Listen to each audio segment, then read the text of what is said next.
Chapter 1483. But if the Grand Duke of Blindness was willing to cooperate, it would be completely different. Nobody knew a son better than his father.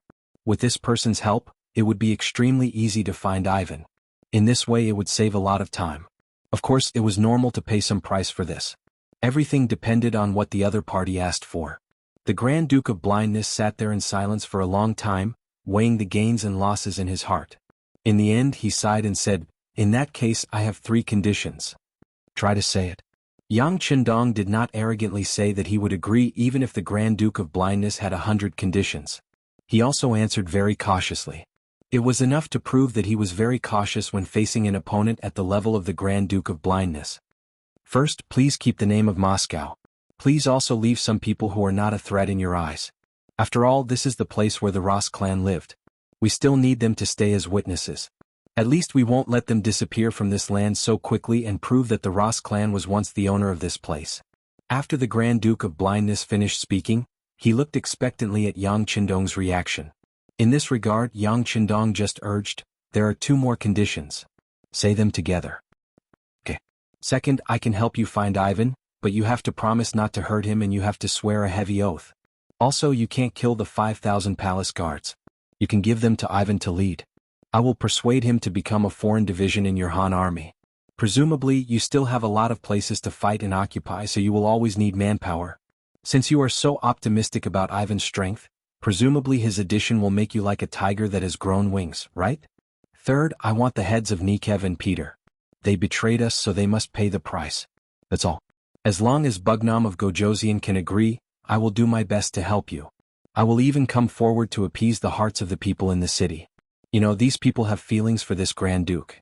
Many of them are still willing to believe me." The 3 conditions were stated by the Grand Duke of Blindness. Next, it was time to wait for Yang Qindong's reply. In this regard, Yang Qindong, who was smiling, had a mocking look in his eyes. She had already become a prisoner, so how could she still make such an outrageous request? Was it because the other party was used to being domineering, or was it because he was too gentle? He decided to let the other party know who had the final say in this place at this moment. "I'm sorry, but I can't fulfill any of your 3 conditions." While objecting, Yang Qindong continued, "It seems that some people still don't understand the situation. Do you really think that we can't find Ivan without your help?" The more he spoke, the colder Yang Qindong's expression became. "Men, bring those 5,000 palace guards to the square and kill them all." "Yes, young master." Yang Heir, who had been waiting at the side for a long time, was waiting for these words.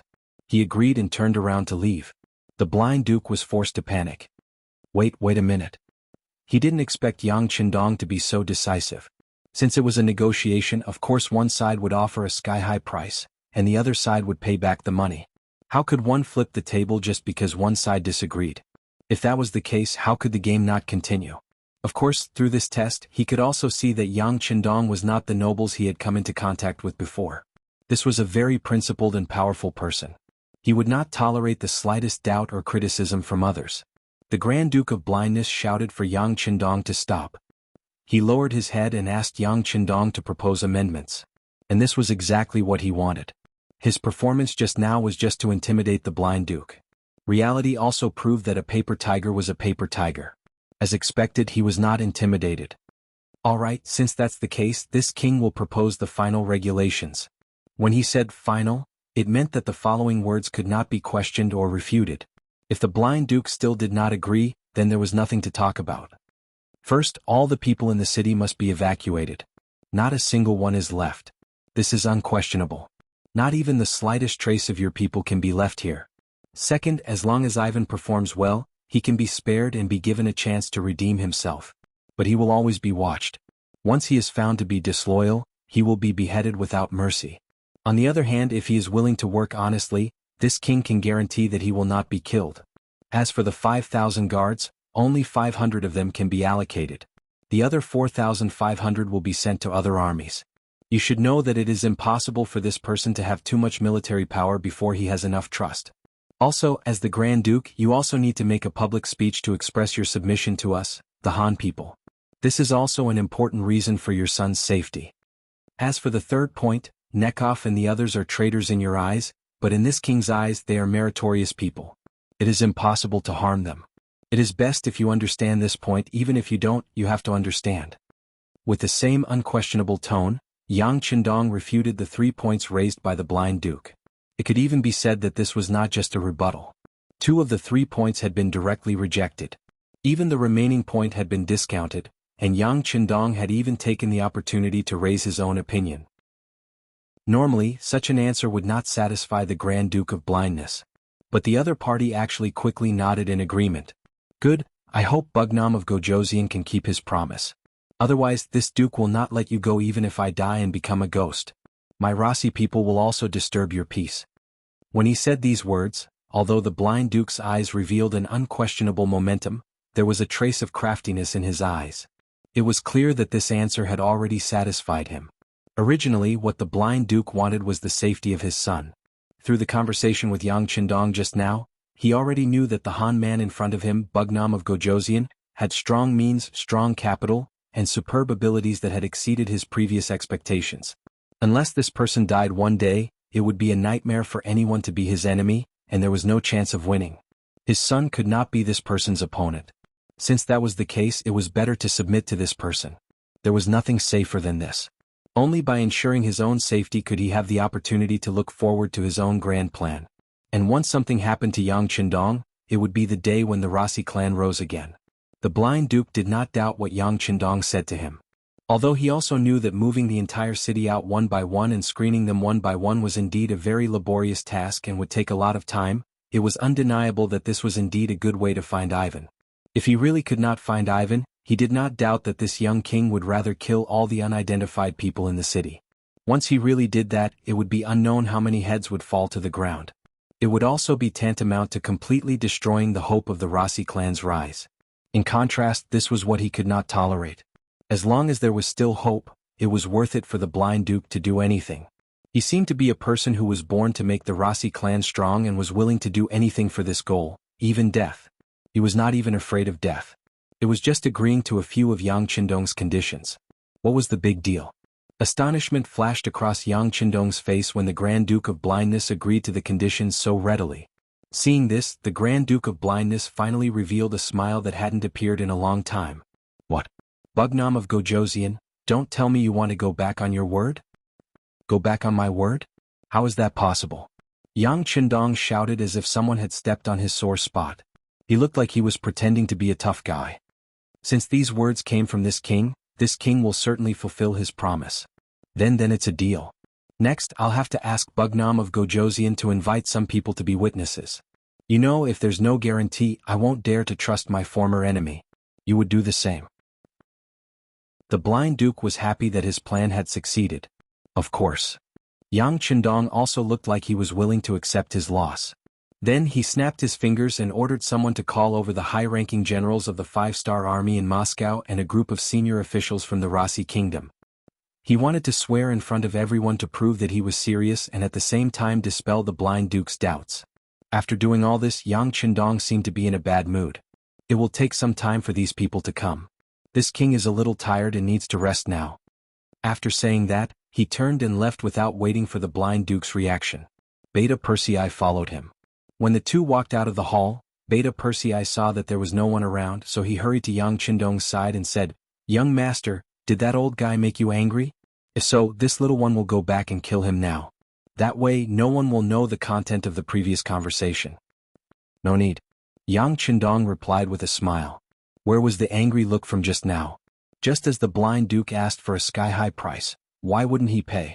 No one knew Ivan's power better than him. If he didn't find such a person, he wouldn't even be able to sleep in peace. In contrast, it was just agreeing to some of the other party's conditions. What was the big deal? Don't forget that Yang Qindong swore that as long as Ivan didn't rebel, he wouldn't do anything to him. But the other party was originally an ambitious person. As long as the opportunity was right, how could he not rebel? Chapter 1484. What if there's no chance? Haha, Yang Qindong can create opportunities for him. I don't believe that the other party won't fall into my trap. If that's the case, I won't feel guilty at all after killing this person, and all the efforts of the blind archduke today will be in vain. It was with this idea that Yang Qindong reluctantly agreed to the other party's second request. As for deliberately pretending to be angry, it was just to confuse the blind archduke and not give the other party a chance to regret. After all, even if all the people in the city were moved out, they might not necessarily be able to find Ivan. What if the other party hid in a certain tunnel in the city and didn't go out? Could it really be possible to tear down the entire Moscow city and dig 3 feet into the ground? How much time and cost would it take? It was just for a person who didn't have the ability to pose a threat, so it was really a bit of a fuss. With their own thoughts, everyone was quickly summoned.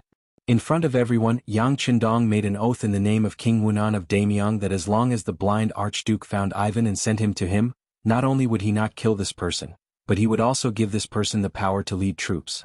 He also promised that unless this person rebelled or made a real move, Yang Qindong would never kill this person.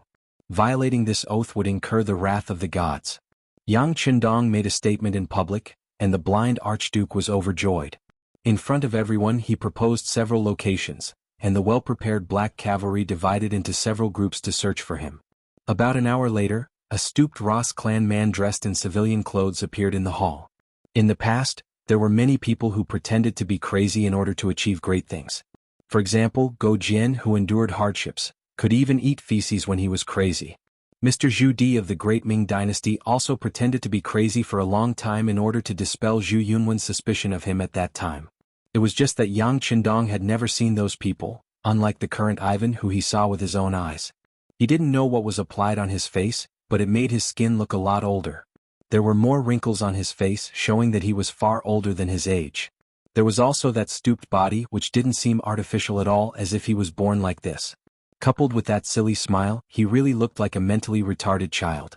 There was no trace of the young and high-spirited young Master Yi Fan in his every move. He didn't seem to have the temperament that a noble should have, but Yang Qindong was still very sure that the other party was Ivan. Otherwise, the black cavalry wouldn't have brought such a person into the hall. Just as Yang Qindong was looking at this fool who the black cavalry said was sleeping in a horse barn, the blind Grand Duke, who was also standing in the hall, suddenly spoke. "My son Ivan, your father-in-law has already talked to the King Wunan of Damyang. You won't be guilty and you still have the right to lead the troops. Now please restore your true body."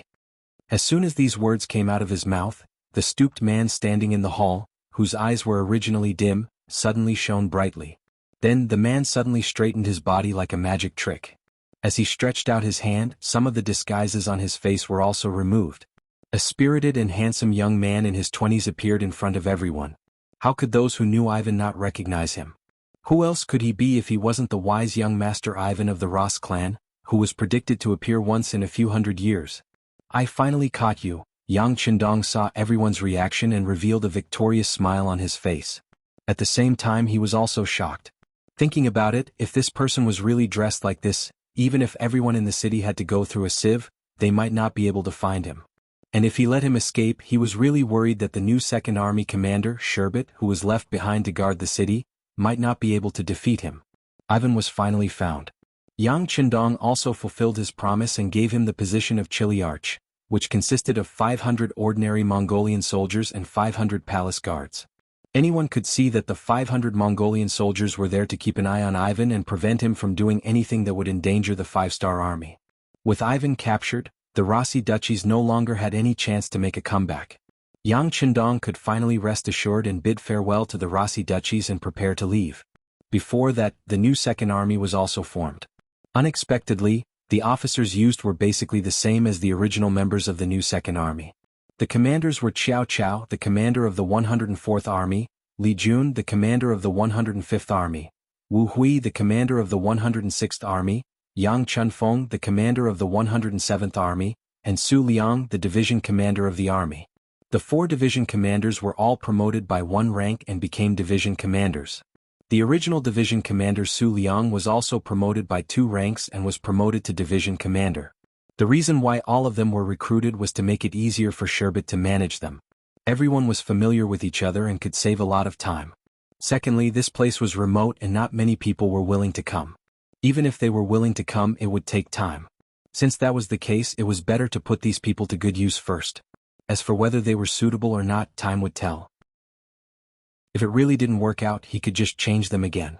At the same time that the new Second Army was established, Yang Qindong established the Far East Army in the name of the army commander-in-chief. The commander was Qin Bo, and the division commander under the army was Dai Qua of the 108 Army, Kong He of the 109 Army, Shi Xiaolin of the 110 Army, Ma Hong of the 111 Army, and the division commander Wu Ba of the army. Similarly, the old members of the Far Eastern Army were promoted, and the division commander was promoted to division commander. In this way, it meant that there were a total of 8 armies and 2 division commanders in this area. Even if something happened, these people were enough to solve the problem and there was no need to transfer troops from outside. After giving 2 orders in a row, Yang Qindong was ready to leave Eastern Europe. Speaking of which, it had been 3 years since he led the troops into the Far Eastern region. It was much longer than the time needed to conquer any land. Fortunately, the harvest this time was big enough and the territory was enough. The slaves and gold and silver seized were also far beyond his expectations. At the end of August 1463 AD, Yang Qindong gathered a total of 400,000 troops, including the world's first cavalry army, the 3rd Cavalry Army, the Cold Front 2nd Division, a total of 100,000 troops, 100,000 Russian troops and 200,000 Mongolian troops. For the difference, the Mongolian troops were the enemy, and the Mongolian troops were the surrendered troops, and were a part of the 5-star army. Setting out from the city of Moscow with the pretext of pursuing Shamask, the leader of the Cherkass people, and Maxim, the leader of the Novgorod city-state, the troops were directed towards the Rossi principalities, and the Lithuanian state, which was located to the south of the present Eastern European province. Before this, the leader of the Alans, Maulayan, Tugnev of Vyatka, and Vanya of Pskov were either killed by the 5-star army, or they surrendered due to their powerful strength. Only a few generals such as Shamask and Maxim managed to escape. Even so, the number of troops they brought with them when they escaped was very limited, only 20 to 30,000 people in total. However, Yang Qindong still chased after them with the 400,000 troops, which was more or less like using a cannon to kill a mosquito. However, there was an ulterior motive. The 5-star army needed a reason to expand their territory, and they also needed an excuse. At the end of the 9th month of the year 1463, the 400,000 men of the 5-star army captured the capital of Lithuania, which was trying to shelter Shamask and the others. Lithuania was thus destroyed and became another part of the Yang faction. Unfortunately, they still couldn't find Shamask and the others. But it didn't matter, there was already news that they escaped to Poland with their troops, so they just had to continue the chase. Therefore, the 5-star army's 400,000 troops continued to move forward, taking down Poland, Hungary, and other small countries. They brushed past the border of the Roman Empire and entered Serbia, Bulgaria, and other small countries. Facing the aggressive Han army, these countries had no choice but to surrender as if they were repeating the scene of the Mongol Empire many years ago. In the end, the 5-star army successfully took down the Byzantine Empire that surrendered and appeared behind the Ilkhanate. Right now it was already February 1464 AD. It was snowing heavily and it hindered the traffic. As a result, the 5-star army had no choice but to stop and rest. Relying on their military cotton coats and warm down jackets, as well as high-waisted riding boots, even in the coldest weather, the 5-star army soldiers rarely lost any members because of this. This was the benefit of having powerful equipment. How could an army wearing thin clothes be a match for the 5-star army in warm jackets?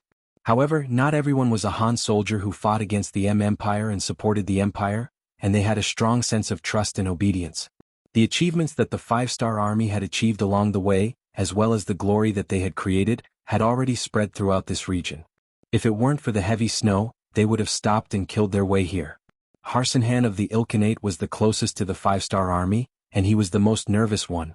Even though the heavy snow made it hard to travel, Harsinhan still used every second he had and wandered around, trying to find more reinforcements.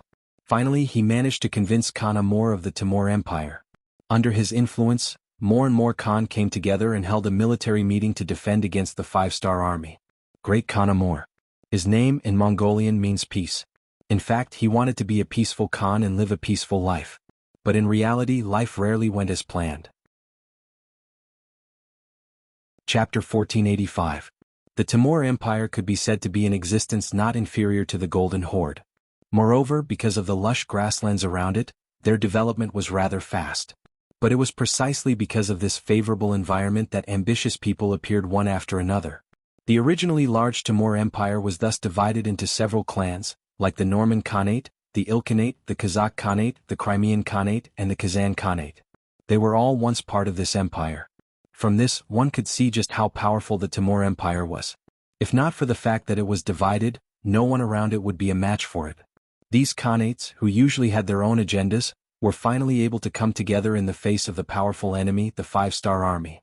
Within the tent of Great Khan Amor, Saihan Khan of the Norman Khanate, Hassan Khan of the Ilkhanate, Janilbek Khan of the Kazakh Khanate, Haji Khan of the Crimean Khanate, Alu Khan of the Kazan Khanate, as well as Yang Salu and Ili of the Yusang tribes, had gathered together. King Bao lied. Thanks to the heavy snow, these leaders who had been nervous about the war, were able to gather together and discuss important matters. From this, one could see just how much pressure the Five-Star Army from the Byzantine Empire was exerting on them. Fortunately, none of them had been idle in this period of time. They had been constantly clashing with the Five-Star Army from the east, so they were already used to the rhythm of war. They weren't that afraid, and after such a long period of war, they were no longer as fearful of cannons as before. But this didn't mean that they weren't afraid of the Five-Star Army. On the contrary, when they learned that the commander of the Five-Star Army behind them was King Wunan of Daemyang, every member of the conference became extremely cautious. They had heard far too much about this Yang Qindong. Just the titles he had given him were numerous. For example, the most basic title of King Wunan of Daemyang, the title of Heavenly Khan given to them by the grassland, and titles like God of War and God of War. No matter which one it was harsh to the ears, especially the title of Heavenly Khan. In many people's hearts, only their ancestor Genghis Khan could use this title, but now it was used by a Han. This was equivalent to a loud slap to their faces, causing them to blush. But even though they knew this, there was nothing they could do. Facing the Five-Star Army from the east, they could only fight to a draw at most. This was because they had a vast space and complex terrain, which allowed the cavalry to unleash their greatest advantage and suppress the less mobile cannons. This time, facing the Five-Star Army from the west, one could imagine what their chances of victory were. Are you really Han Chinese? Is that really the King Wunan of Daemyang? Among the crowd, the Kazakh Khaganate's Khan Janibek said with an angry face. It was no wonder that he would think this way. In the past, when they faced Han Chinese, if they could win, they would take advantage of them and plunder them. If they couldn't win, they would run away. At most, they would write a letter and acknowledge the other party as their master. After a period of time, when they had recovered enough strength, they would be able to launch another expedition. But as a Han Chinese, this Bugnam of Gojoseon did not accept this at all. Wherever he attacked, it would become the territory of the other party. This person would also ferociously move the locals away and make some people who did not belong here live here. This was equivalent to completely erasing everything that once existed here. This was equivalent to cutting the weeds and eliminating the roots. They did not accept surrender, nor did they accept the exchange of benefits. Regarding this point, Janibek Khan could be said to have experienced it personally. His younger brother Kaliai was unfortunately captured by the Five-Star Army. For this matter, he had communicated with the other party many times. He had taken money and wanted to lower his head and acknowledge the other party as his master, but he only wanted to save his brother and not start a war. He wanted peace. Unfortunately, the other party did not accept this at all. The emissary he sent was sent back, but the money he brought was left behind. If they were bandits, then the Five-Star Army were bandits who specialized in robbing bandits. It was really hateful, but there was nothing they could do. This was not consistent with the actions of the Han Chinese. Yang Qindong's actions naturally caused Janibek Khan to question whether the other party was a Han Chinese. And when he said this, at least a few people in the tent showed an expression of agreement. Obviously, they also had the same thoughts. Enough. Seeing that the topic of the meeting was going astray, Amor finally spoke up. With a very serious tone, he said, "Now is not the time to talk about this. Let's think about how to deal with them. We have already received reports that the Golden Horde in the north has been destroyed by this King Wunan of Daemyang. Not only that, the Ras Principality, which was the enemy of the Golden Horde, was also destroyed. Those two forces were not inferior to us in the slightest. In just 2 years they were destroyed. If we can't think of a better way, I'm afraid that this will be the lesson for us." The solemn voice caused the tent to quiet down once again. Although they were of the same branch, their ideas and thoughts were different. This made them look down on the self-proclaimed Orthodox Golden Horde from the bottom of their hearts. But this did not mean that they would underestimate the other party's strength. In Amor's words, the other party's strength was not inferior to theirs. But such a powerful Golden Horde was destroyed just like that. It was said that the old Khan Mahama was killed on the spot, and the new Khan Bora was captured alive by the Five-Star Army. He was beheaded on the spot in New Salai City. This kind of method made their hair stand on end when they heard it. This was an existence that was even more ferocious than them. Having such a person as an enemy really made them panic at all times. Seeing that everyone was silent, Amor spoke again. Do you know why the Golden Horde was defeated? There were two reasons. One was that they underestimated the enemy, and the other was that they were not united. Facing such a powerful enemy, they did not take it seriously and were destroyed in the end. Of course, the reason why they were defeated so quickly was largely due to the desertion of the Sherkas and Allans.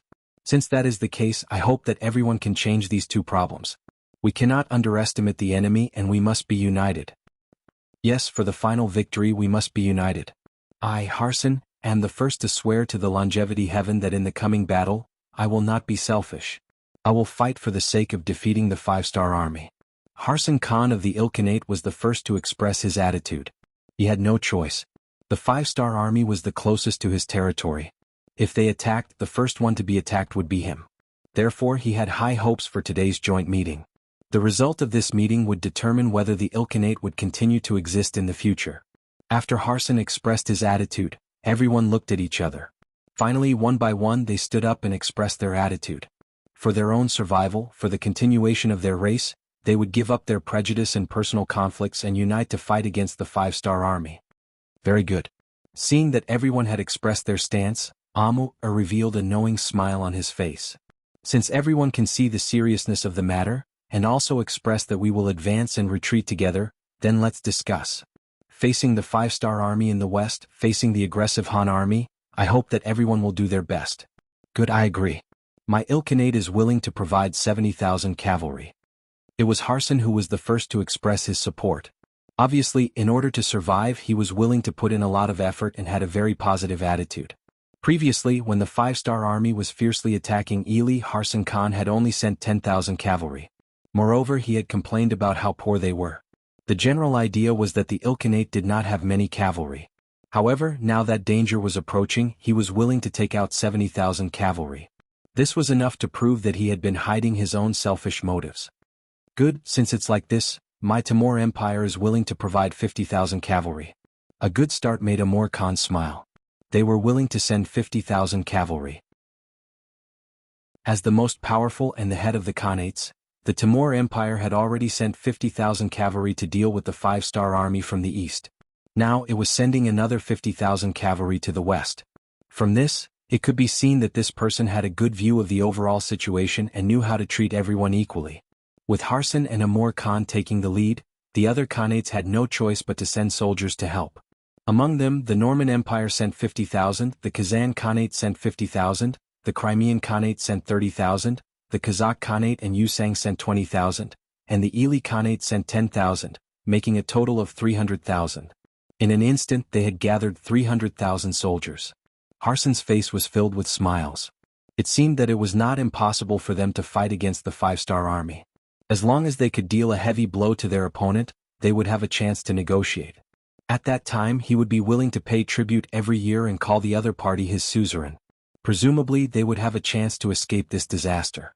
Yes, Harson had never thought about defeating the 5-star army. He only wanted to fight to a draw and let the other party see his strength. That was enough. After gathering 300,000 soldiers, the next step was to choose a leader. In the end, under Amur Khan's suggestion, Harson became the leader of the army.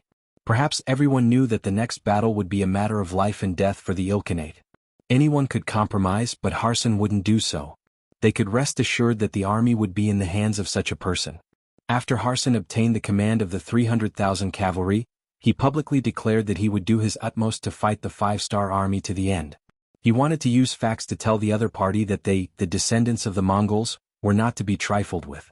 He also wanted to prove to the world that they were stronger than the Golden Horde. Chapter 1486. After the meeting, the various Khanates sent their troops to the Ilkhanate one after another. Take Harson Khan for example. After obtaining military power, the first thing he did after returning to the Khanate was not to think about where to fight the 5-star army, but to think about who to send to negotiate with the 5-star army. That's right, negotiation. Even with these 300,000 people, Harson Khan did not think that victory would definitely belong to him. Because as long as a war broke out in his Ilkhanate, no matter who won or lost, the one who would suffer in the end would only be himself. A large number of water plants would be destroyed. How would they survive in the future? It would be best if they didn't fight. The military power he wanted was to increase his confidence in negotiating with the five-star army. In the past he only had one khanate, so naturally he couldn't compete with the five-star army. But now he had 300,000 cavalry. He believed that with such strength the five-star army should sit down and have a good talk with him. Therefore, before the 300,000 cavalry from the various khanates were fully assembled, Yang Qindong had already received the news. What was even more ridiculous was that the person who passed the news was actually the special envoy sent by Harsan Khan Alateng. It was him who told the enemy, the five-star army, about his side's preparations. Peace talk? Envoy?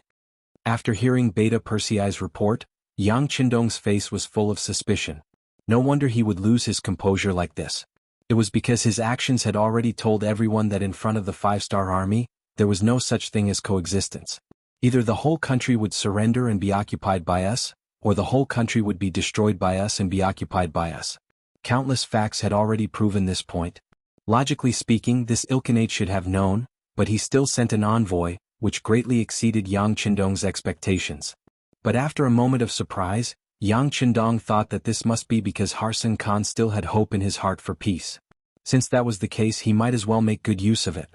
In that case, arrange for Ivan to talk with them. Tell Ivan to hold back the opponent, but we still have to attack.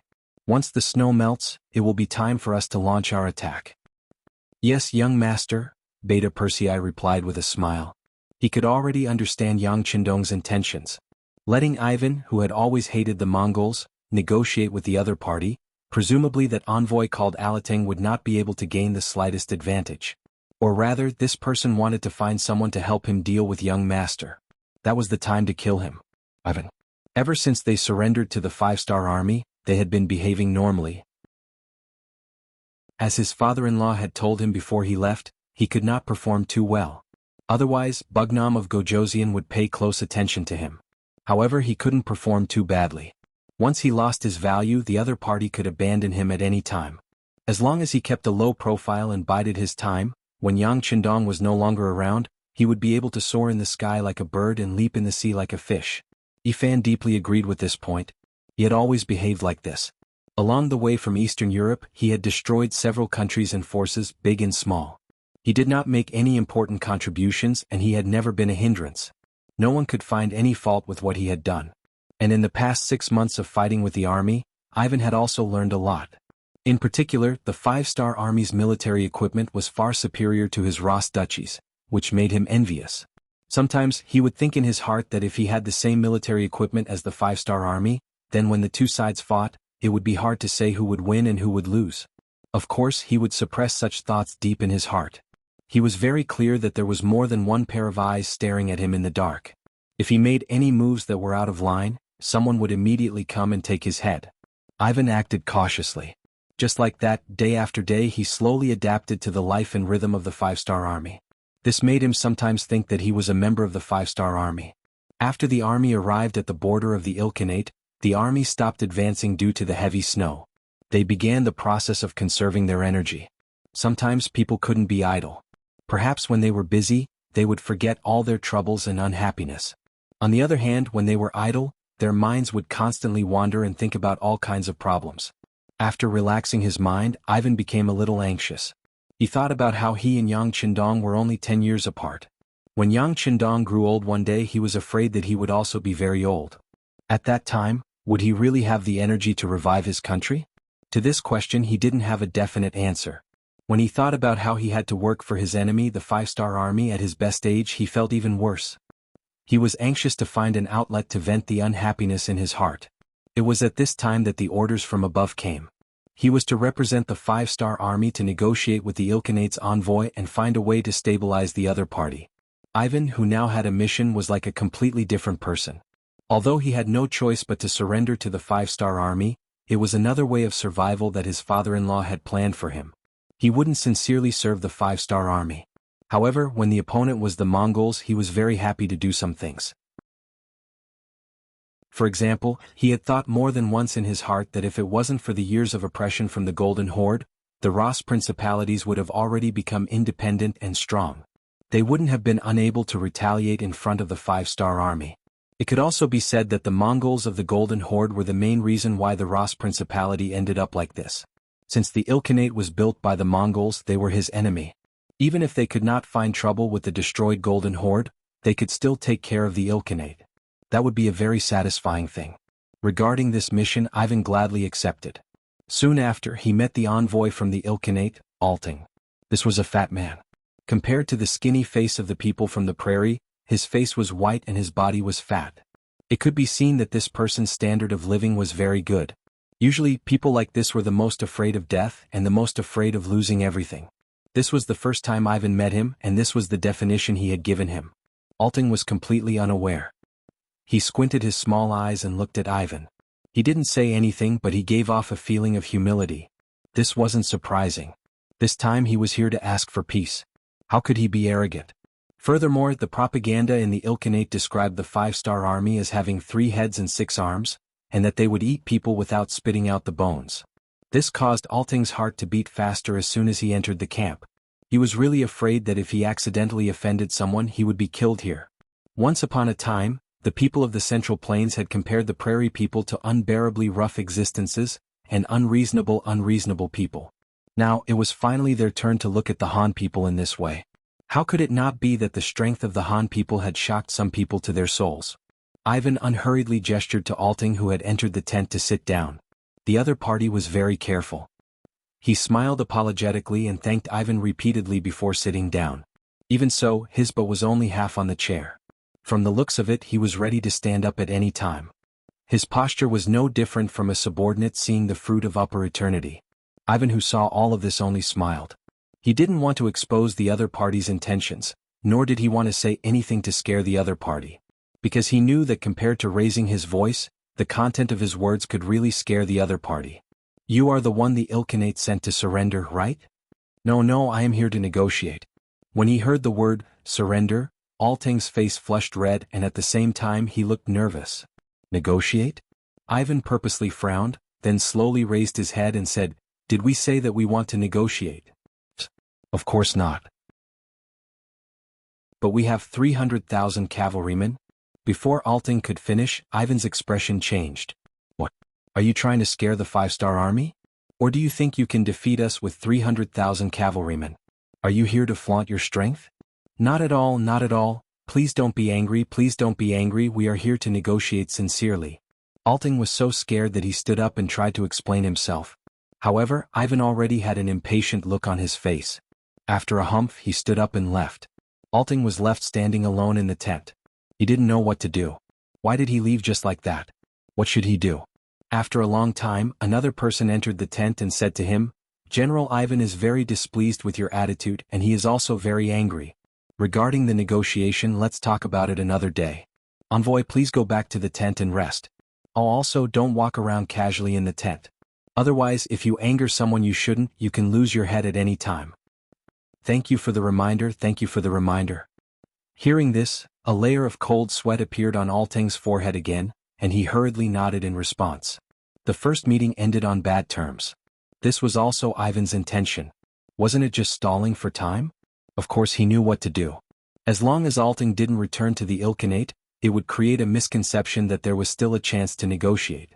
This way the other side might relax their defense, which would give the 5-star army a chance to win.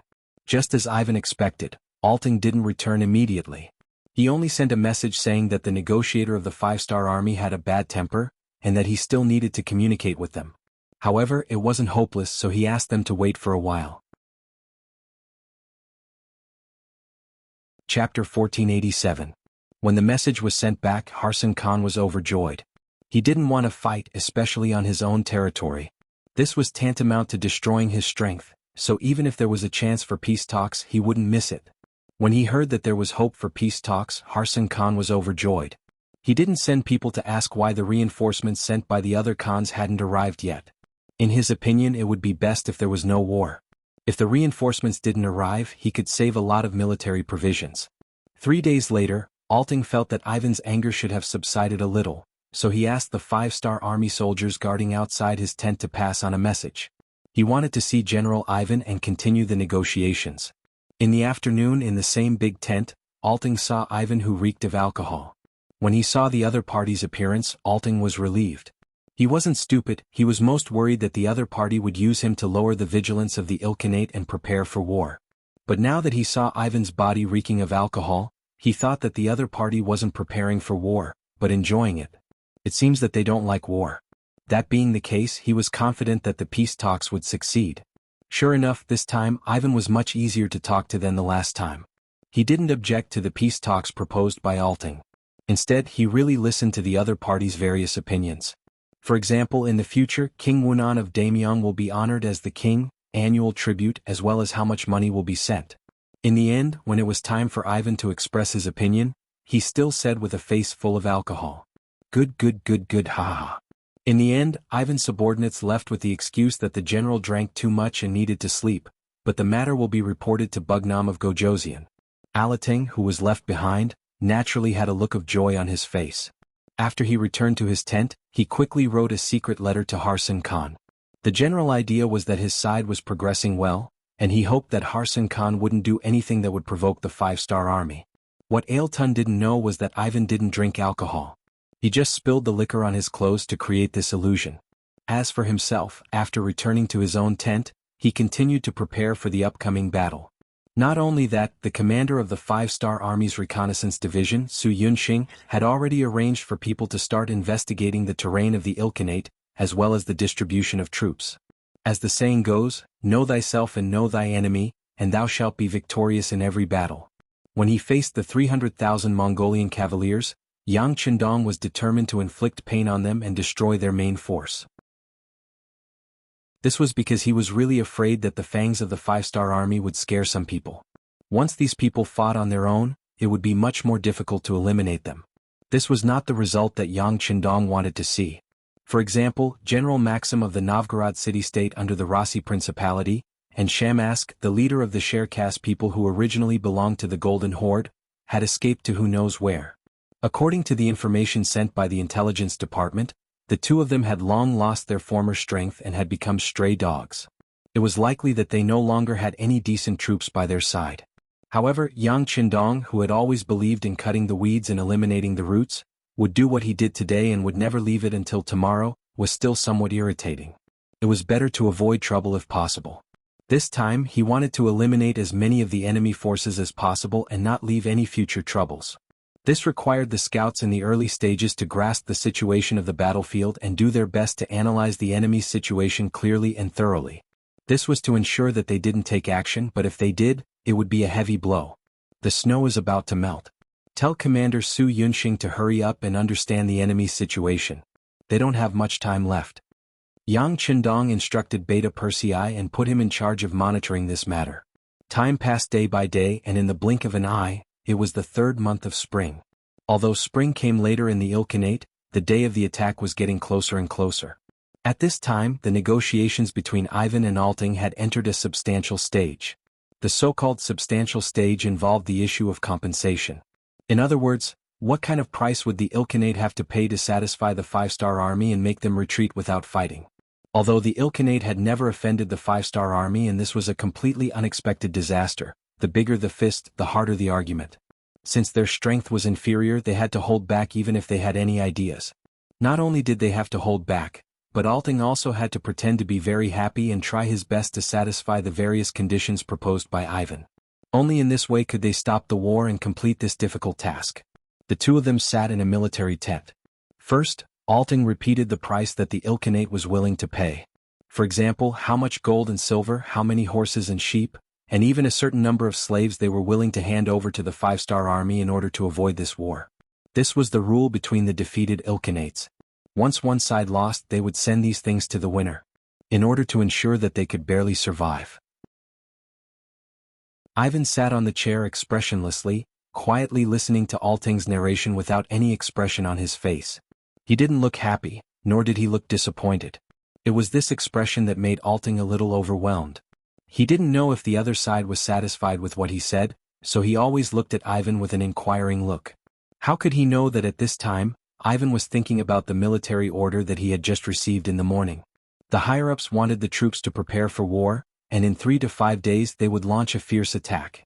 Because of Ivan's recent performance, his original 1,000 soldiers were promoted to 2,000, and he had an additional 1,000 Russian soldiers under his command. Logically speaking, having an army under his command was a good thing, but Ivan wasn't like others. He was very clear that no matter what he did, he wouldn't be able to gain Yang Qindong's complete trust. Since that was the case, why would he be given an additional 1,000 soldiers? Moreover, they were Russian soldiers? He was the young master of the Rus Duchy. Logically speaking, all Russians were his subordinates, his own people. In order to prevent him from betraying, even if he was to increase the number of soldiers, it should be the Mongolian army and not the Russian army. What was Yang Qindong trying to do? Was he testing him? Or was it because his performance had won the other party's trust and he was really going to give him power? After thinking about it, Ivan ruled out the second possibility. In other words, it was impossible to have absolute trust. Then the only thing left was to test him. Even though he knew that it was a test, Ivan still had more soldiers under his command, especially after gaining an additional 1,000 Russian soldiers. He had more ideas in his mind. For example, could he use the upcoming war with the Ilkhanate to create an opportunity for himself to escape? Just like Marguzim, once he escaped, the 5-star army would be like looking for a needle in a haystack if they wanted to catch him. In this way, as long as he avoided the other party's initial search, he could find a safe place to develop again. Once he grew stronger, it would be time for him to return to Eastern Europe and take back everything he had lost. Of course, it was still unknown whether Magus Maximus would be able to survive under the suppression of other forces. However, the conceited Ivan believed that with his ability and identity, he would have no problem surviving and growing stronger. It was precisely because there were too many thoughts in his mind that he couldn't calm down. As for Alatan's words, he couldn't listen. General Ivan, are you listening? After seeing Ivan's obviously distracted expression, Ailton didn't continue talking and changed to calling him softly. Oh, I'm listening, please continue. After Ivan was woken up, he showed an apologetic expression and said. He wanted to calm down because his intuition told him that now wasn't the time to fight back. Yang Qindong must be paying attention to him. But there was another voice in his mind that kept calling him. If he didn't take this opportunity to fight back, he didn't know when the next opportunity would come. If that was the case, could he really keep waiting? Would his character and self-esteem allow him to do that? The strength of the Ilkhanate was average, and it wasn't a good partner to cooperate with. But he didn't expect the other party to really defeat the 5-star army. As long as the Ilkhanate's main force was delayed, it should be possible to create an opportunity for him to escape. Ailton said that in order to deal with the 5-star army, the Ilkhanate borrowed 300,000 cavalries from the other Khanates. 300,000 cavalries, they should be able to create some trouble for the 5-star army and make them unable to take care of him. At that time, his opportunity might come. Ivan was very clear about his own strength. He didn't want to leave in a daze. What he wanted was to kill Yang Qindong. Only in this way could the 5-star army be in chaos and he could return to Eastern Europe to reorganize. Compared to Maxim, who had disappeared without a trace after escaping and was now hiding in some unknown mountain, what he wanted to do was to retake Moscow and lead the Rossi people to stand up again. And he firmly believed that as long as there was no Yang Qindong in front of him, he might be able to do this. When he looked at Alting, who was still speaking with a fawning expression on his face, he couldn't help but feel a sense of uncertainty in his heart. Is such a person suitable to be my ally? Forget it, he seemed to have no other choice. In the situation where he didn't know when the next opportunity would be, he could only give it a try. Ivan suddenly got up and walked to the door of the tent. He saw that the person guarding the door was the former palace guard, and he was absolutely trustworthy. When he saw that there was nothing abnormal outside, he coughed and turned to Ailton. You're going to be in big trouble, do you know that? What? Ailton asked as if he didn't understand. But at this moment, his face had already turned pale, and he had an extremely terrified look on his face. He had revealed his cowardly side without a doubt. Chapter 1488. In the main tent, Dao Xiao, the captain of the 2nd Black Cavalry who was responsible for monitoring Ivan's tent, was reporting the situation. It looks like everything is normal, there is no problem. Okay, you can go. Listening to Dao Xiao's words for a long time, Yang Qindong waved his hand. Dao Xiao retreated, leaving only Beta Persei in the tent. Seeing Yang Qindong's eyebrows seem to be frowning together, he asked puzzledly, Young master, didn't Captain Dao say that everything is normal? What are you worried about? Oh, normal is abnormal. Yang Qindong shook his head. He has an intuition that in the face of such a good opportunity, Ivan will do something. Because he firmly believes that the two of them are the same in their bones, they are the kind of people who are unwilling to live under someone else's roof, and they have strong national characteristics. The more so, the more impossible it is for such a person to truly surrender to another person. Now that there is no action, it doesn't mean that his temperament has changed, it's just that there is no suitable opportunity. In order to make the other party reveal their true colors, he deliberately strengthened the other party's military power in order to accelerate the other party's intention to rise. He doesn't believe that Ivan will continue to wait under the conditions of internal and external troubles. He will definitely do it, Yang Qindong firmly believes. Are the ninjas of Japan in place? Yang Qindong suddenly got up and asked as if he thought of something. Young Master Chuishiko has arrived. There are 50 ninjas with him. Beta Persei had already received the report, but because there were only 51 people, he didn't report this small matter.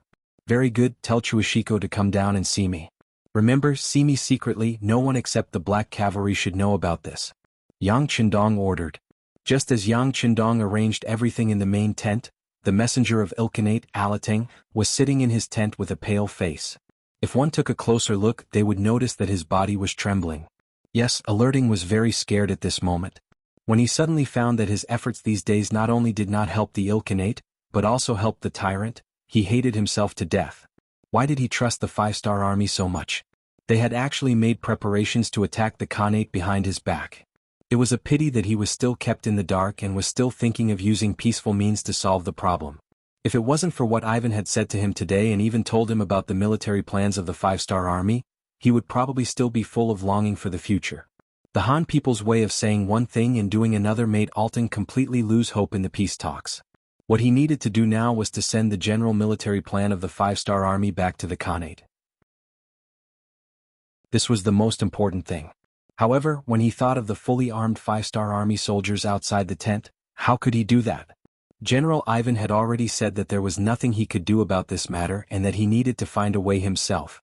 Solution? Where did the solution come from? When he thought of the failure of the peace talks, his value as an emissary would be gone, and he might even die here. His whole body was covered in cold sweat. He really didn't want to die.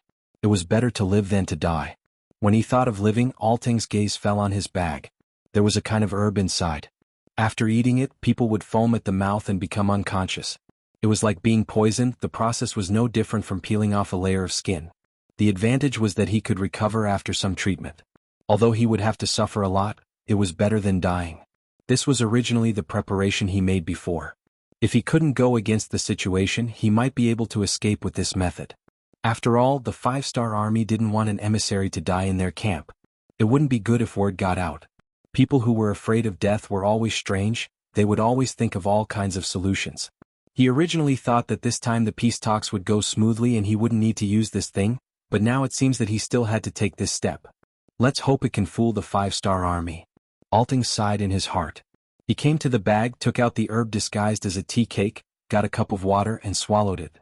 About half an hour later, Yang Qindong was in the tent reading the telegram sent by Chen City. It said that the first batch of engines was finally replicated. With the help of a large number of books and most importantly, with the help of realistic reference materials, the engine problem of the motorcycle was finally solved. Once there were no problems with the trial production, Yang Qindong would have the first batch of motorcycles.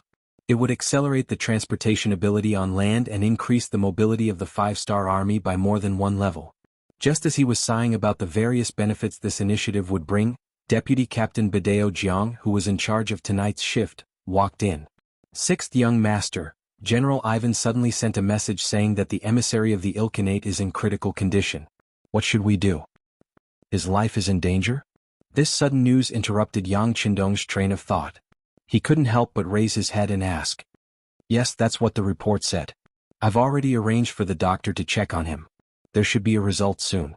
Badeo Jiang nodded and replied. Just as they were talking, there was another report from outside the door. Then, the military doctor came in to report that the emissary named Alting was indeed poisoned. His condition was very bad and he could die at any time.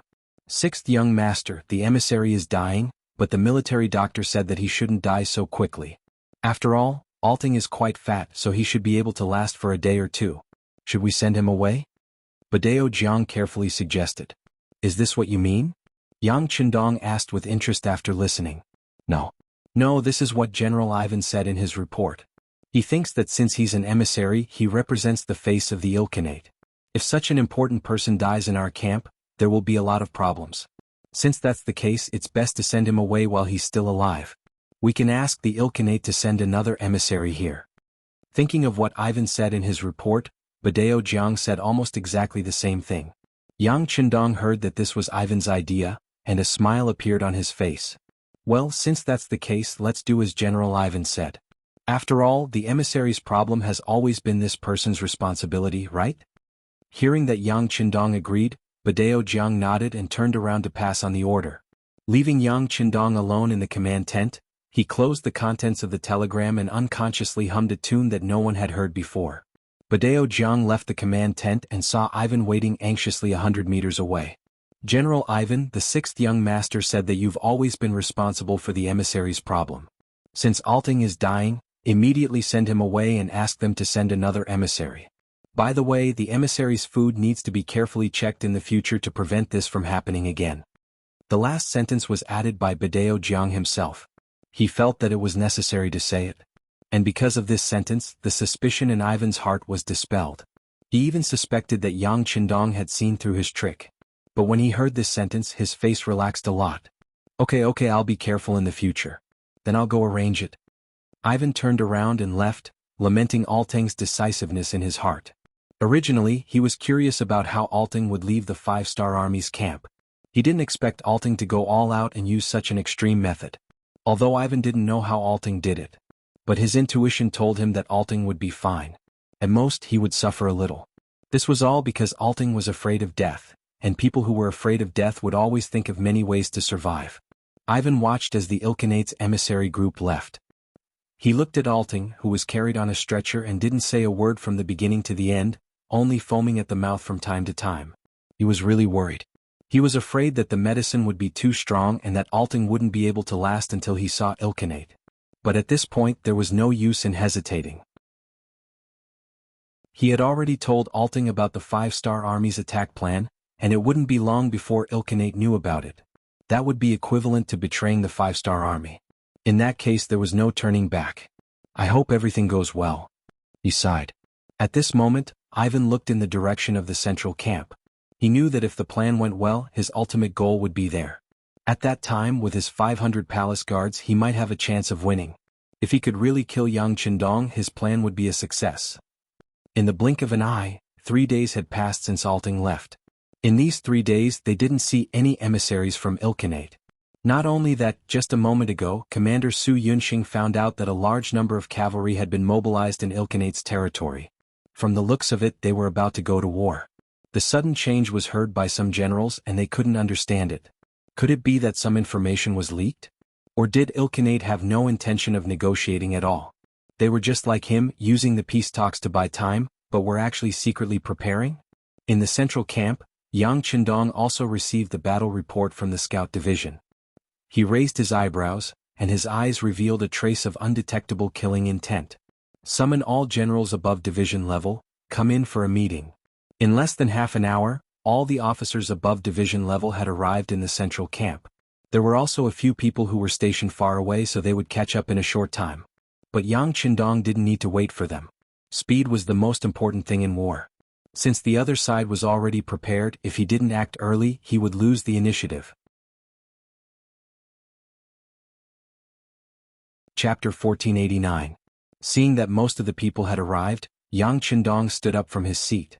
Following his action, everyone immediately fell silent. Everyone looked at Yang Qindong expectantly, waiting for his decision. This king originally wanted to solve the problem of the Ilkhanate peacefully. However, there are some people who don't believe in heresy. They don't believe that our five-star army is invincible. They still want to fight. Since this is the case, we should use our actions to tell some people that those who provoke our five-star army will definitely die. Is everyone confident? Yes. The high-ranking officers all shouted in unison. Their voices were so loud that it seemed like they wanted to flip the roof of the tent over. Very good. Since that is the case, I will now announce the battle order. Considering that the Ilkhanate is already prepared, this time, we will change the attack plan appropriately. The initial battle plan will remain unchanged, but midway through it will be As Yang Qindong spoke, the battle plan changed accordingly. In the later stages, it was completely different from the original plan. It could even be described as a facade. Although he wasn't 100% sure that Ivan had already told Altan about the army's battle plan, he still made some changes for the sake of safety. It had to be said that this was the original battle plan in his heart. The previous battle plan was only used to test the waters. Hearing this plan, many of the officers revealed a shocked expression. They had a feeling that this plan was simply a copy of the first battle plan. It was to make up for the shortcomings of the first battle plan. It could also be said that it was a trap. It was a plan that was based on the first battle plan's defense. In the end, if someone knew about their previous battle plan and used it as a defense, then the second battle plan would beat them so badly that even their parents would not be able to recognize them. Yang Qindong's words were orders. His authority had already reached a level that no one dared to question. Thus, even though some of the officers had doubts in their hearts, no one raised them. Instead, they remembered their duty and mission. Then they walked out of the tent and went to the army to arrange the battle. The tent that was originally packed with people quickly became spacious and empty. Yang Qindong's gaze also swept to Beta Persei. Young master Beta Persei seemed to have been waiting for this scene to happen. When he saw Yang Qindong's gaze sweep over him, he had a flattering smile on his face and even straightened his body. Needless to say, when Beta Persei showed this expression, it was equivalent to asking for battle. Speaking of which, Yang Heir was a war maniac. What he should do the most was to lead an army into battle and demonstrate the value and significance of his existence by swinging his saber and chopping. It was not appropriate to let such a person stay by Yang Qindong's side. However, Yang Qindong still did so. It was all because by his side, he would come into contact with many confidential matters. Once these things were spread out, the consequences would not be small. They would be very serious. Therefore, it was necessary to use an absolutely loyal person to reassure him. Beta Persei was such a loyal person. Facts also proved that he knew a lot of those very confidential things, but did he not spread any of them? In order to compensate Beta Persei, Yang Qindong would also let him perform on the battlefield if there was a suitable opportunity. Now was the right time. Looking at the eager Beta Persei, Yang Qindong smiled and said, "Well, I know what you're thinking. How about this? I'll allow you to lead the Black Cavalry. Well, take 1,800 people with you. You only need to leave 200 people behind for Ba Daojiang." Hearing that he could lead the Black Cavalry to the battlefield, Beta Persei was extremely excited. But when he heard that he had to take away so many people at once and only leave 200 people behind, Beta Persei was still a little worried. "Young master, just leave? What? Don't you believe in the young master's strength? Well, I'll let you go, so just go. You know, this time the other party has 300,000 cavalry. If we want to win, we need to break through the other party's camp at the first opportunity and not give them the slightest chance to resist. So we have to go all out. I also hope that the Black Cavalry can be like an invincible sharp knife, piercing straight into the enemy's heart. Can this mission be completed?" "Please rest assured, young master, I promise to complete the mission." Beta Persei was so excited that he stood at attention on the spot. "Well, go and get ready. Remember, the sharp knife can't be unsheathed at will. Once it's unsheathed, it must see blood." Naturally, Yang Qindong would not treat the Black Cavalry Dragon Guards as ordinary cavalry. What he wanted was to see a miracle. This required them to learn to grasp the opportunity and not appear at the beginning of the battle and reveal their trump cards. After Beta Persei carefully pondered over this sentence, he nodded and said, "Please rest assured, Sixth Master, this little one will remember." Beta Persei left the tent and Ba Daojiang quickly walked in. "Sixth young master, everything has been arranged. But only 200 people are left. Second brother has also been sent out. Isn't it too dangerous?" Yang Qindong knew what Ba Daojiang was worried about, so he shook his head and said, "If we don't do this, some people won't be moved. Besides, we do need more sharp knives on the battlefield. The Ilkhanate is only our first opponent. There will be more enemies in the future. If we lose too many people in this battle, it won't be good for our next operations." At this moment, the 400,000 soldiers that Yang Qindong had brought with him looked mighty and powerful. But he knew better than anyone that this strength was only on the surface. At this time they were facing the most important problem, which was that they had no backup. With their current location, no matter where they were too far away. Whether it was military supplies or soldiers, they couldn't replenish them immediately. Once they suffered a heavy blow, they could only retreat and return to Eastern Europe to replenish their supplies. Or they could charge forward and kill their way out to meet up with the new army and the new 5 armies in the Ilkhanate region. But it would be very difficult to break through the layers of obstacles. Since the situation was like this, it required Yang Qindong to take every step to inflict the greatest amount of damage to the enemy with the smallest price. And sending out as many troops as possible would increase their chances of winning.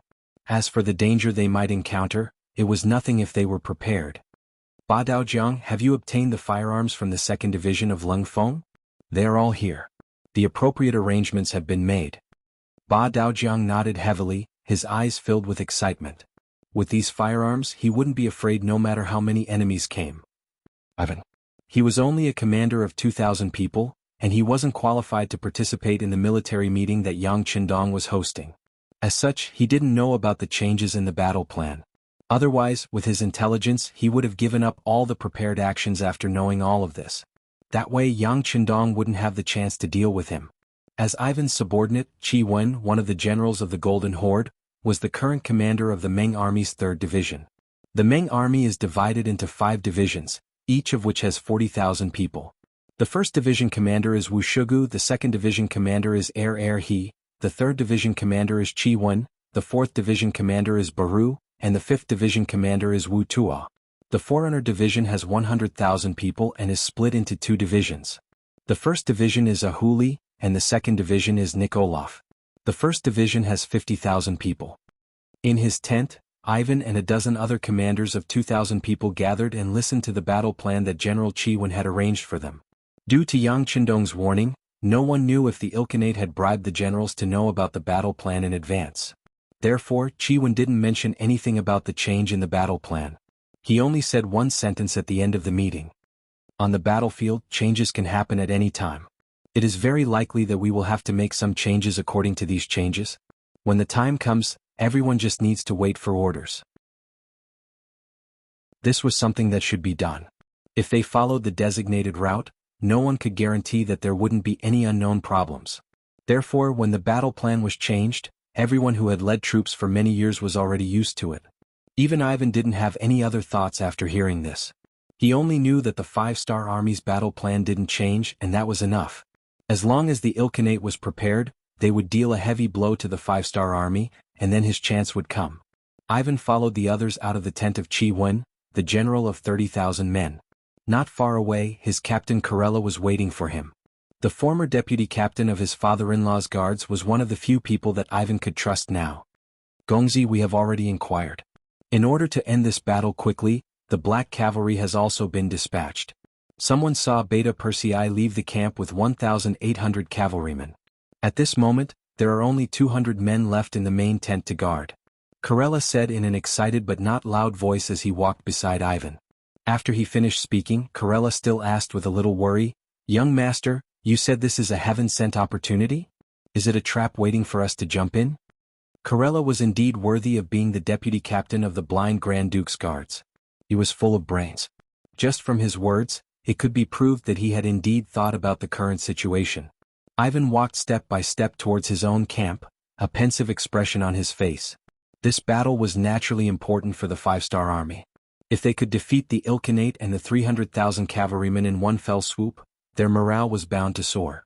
It would also let the name of the 5-star army spread to some of the nearby khanates. This would undoubtedly play a strong deterrent role. In this way, the limelight would be unparalleled for a while, and it was not impossible for some people to surrender to the 5-star army. Chapter 1490. In order to achieve this goal as well as to increase their chances of winning, Yang Qindong had sent out the most elite Black Knights, the Dragon Guards.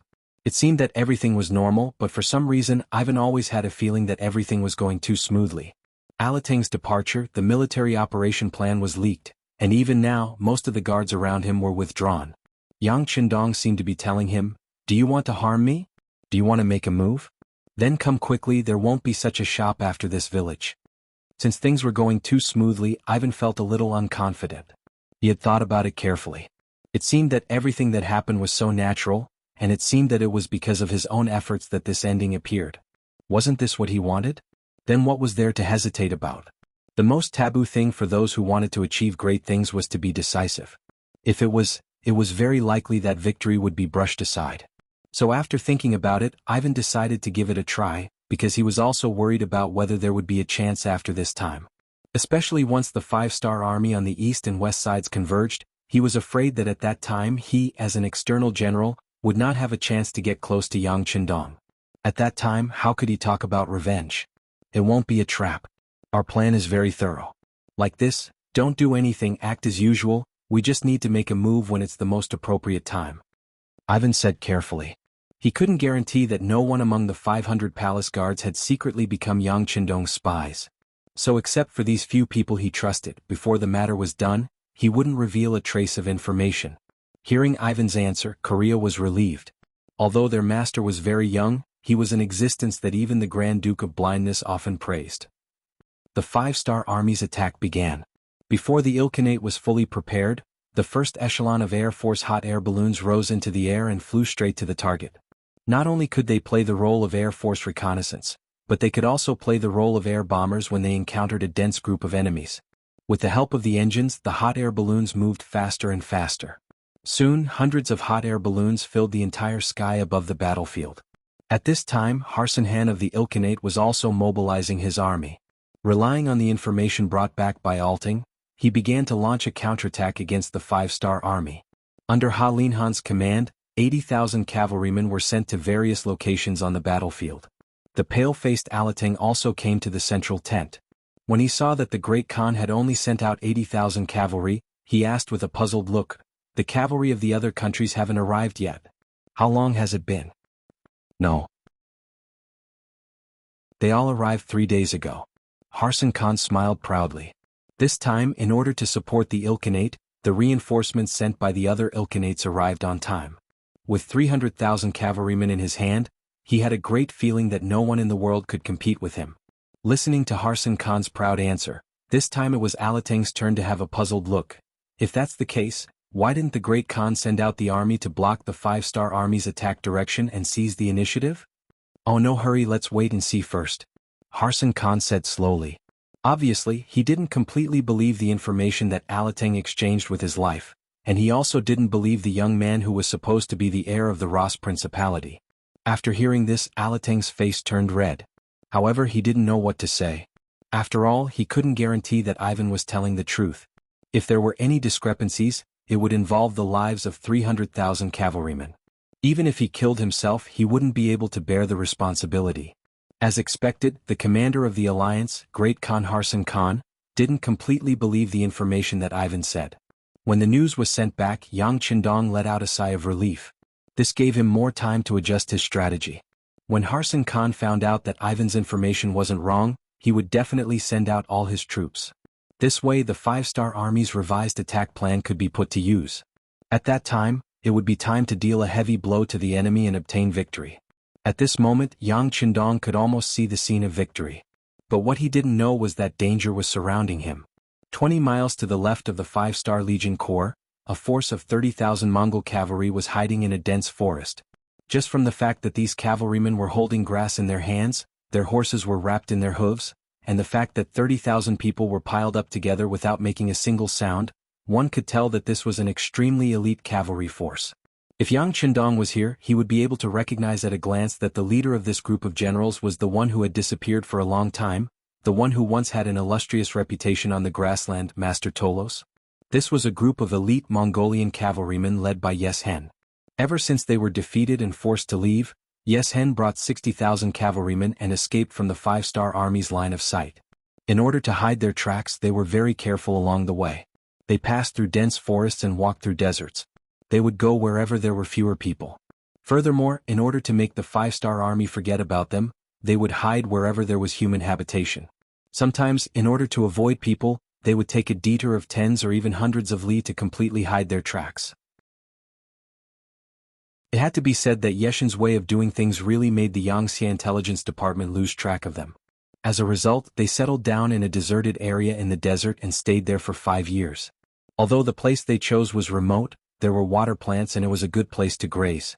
With such a place to rest, Yeshin's tribe began to slowly heal their wounds. If nothing unexpected happened, perhaps they would become strong again in 20 years. At that time, it would be time for them to take revenge on the five-star army. Of course, the sky was full of unforeseen winds and clouds, and man's fate was uncertain. One day Yesen drank a lot of wine in his tent and coughed up blood. After the wizard's examination, he was told that his body was sick and that he only had a year to live at most. These words were like a bolt from the blue, causing Yeshen's face to turn pale. After that, he locked himself in his tent for 3 days. In these 3 days he didn't see a single person. Apart from eating and drinking, he didn't talk to anyone. On the 4th day he walked out of his tent and made a decision.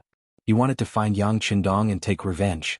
He wanted to use the last year of his life to complete his life's greatest goal.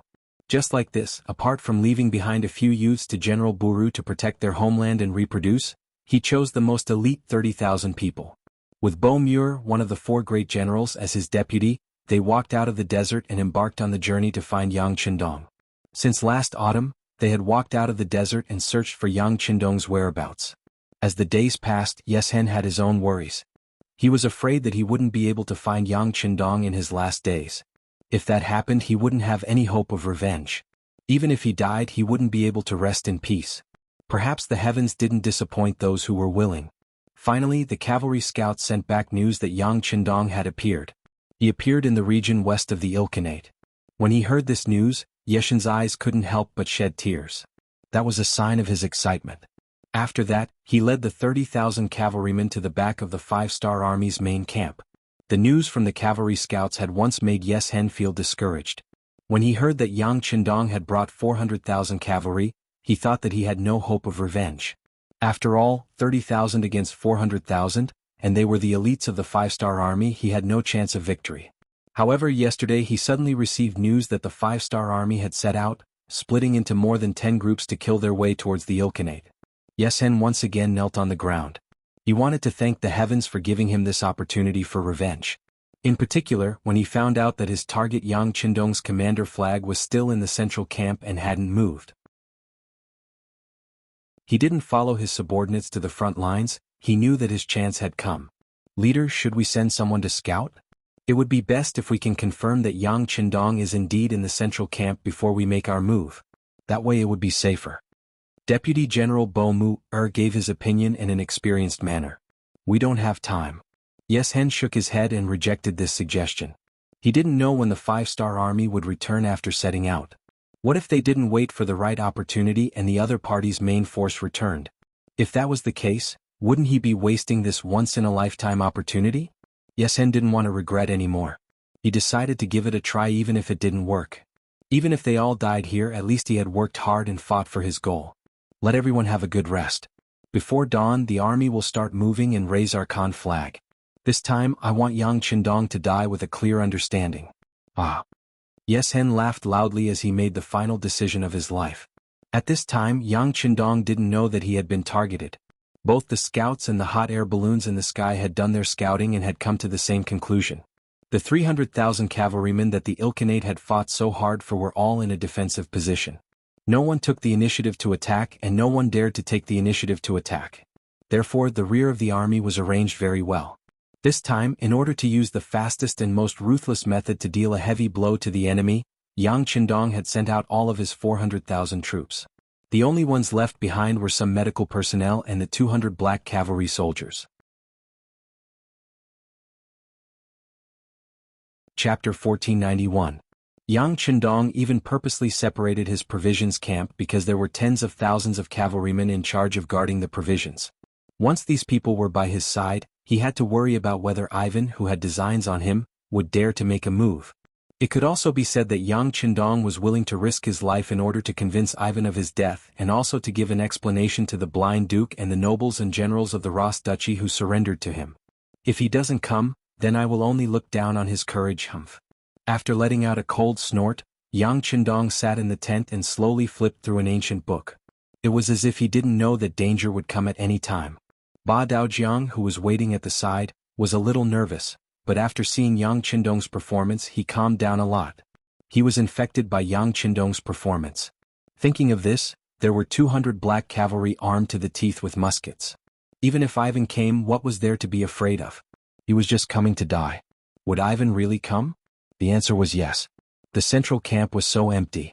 When the news reached Ivan's ears, He had a feeling that Yang Qindong had already seen through his thoughts and set up this formation to wait for him to appear.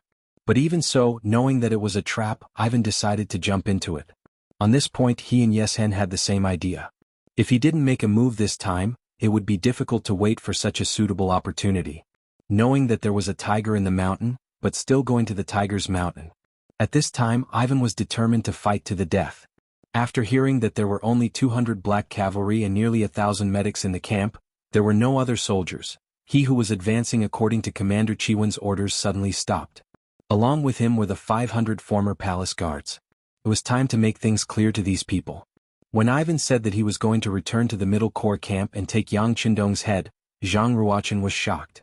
The faces of some of the 500 palace guards who were unaware of what had happened changed drastically.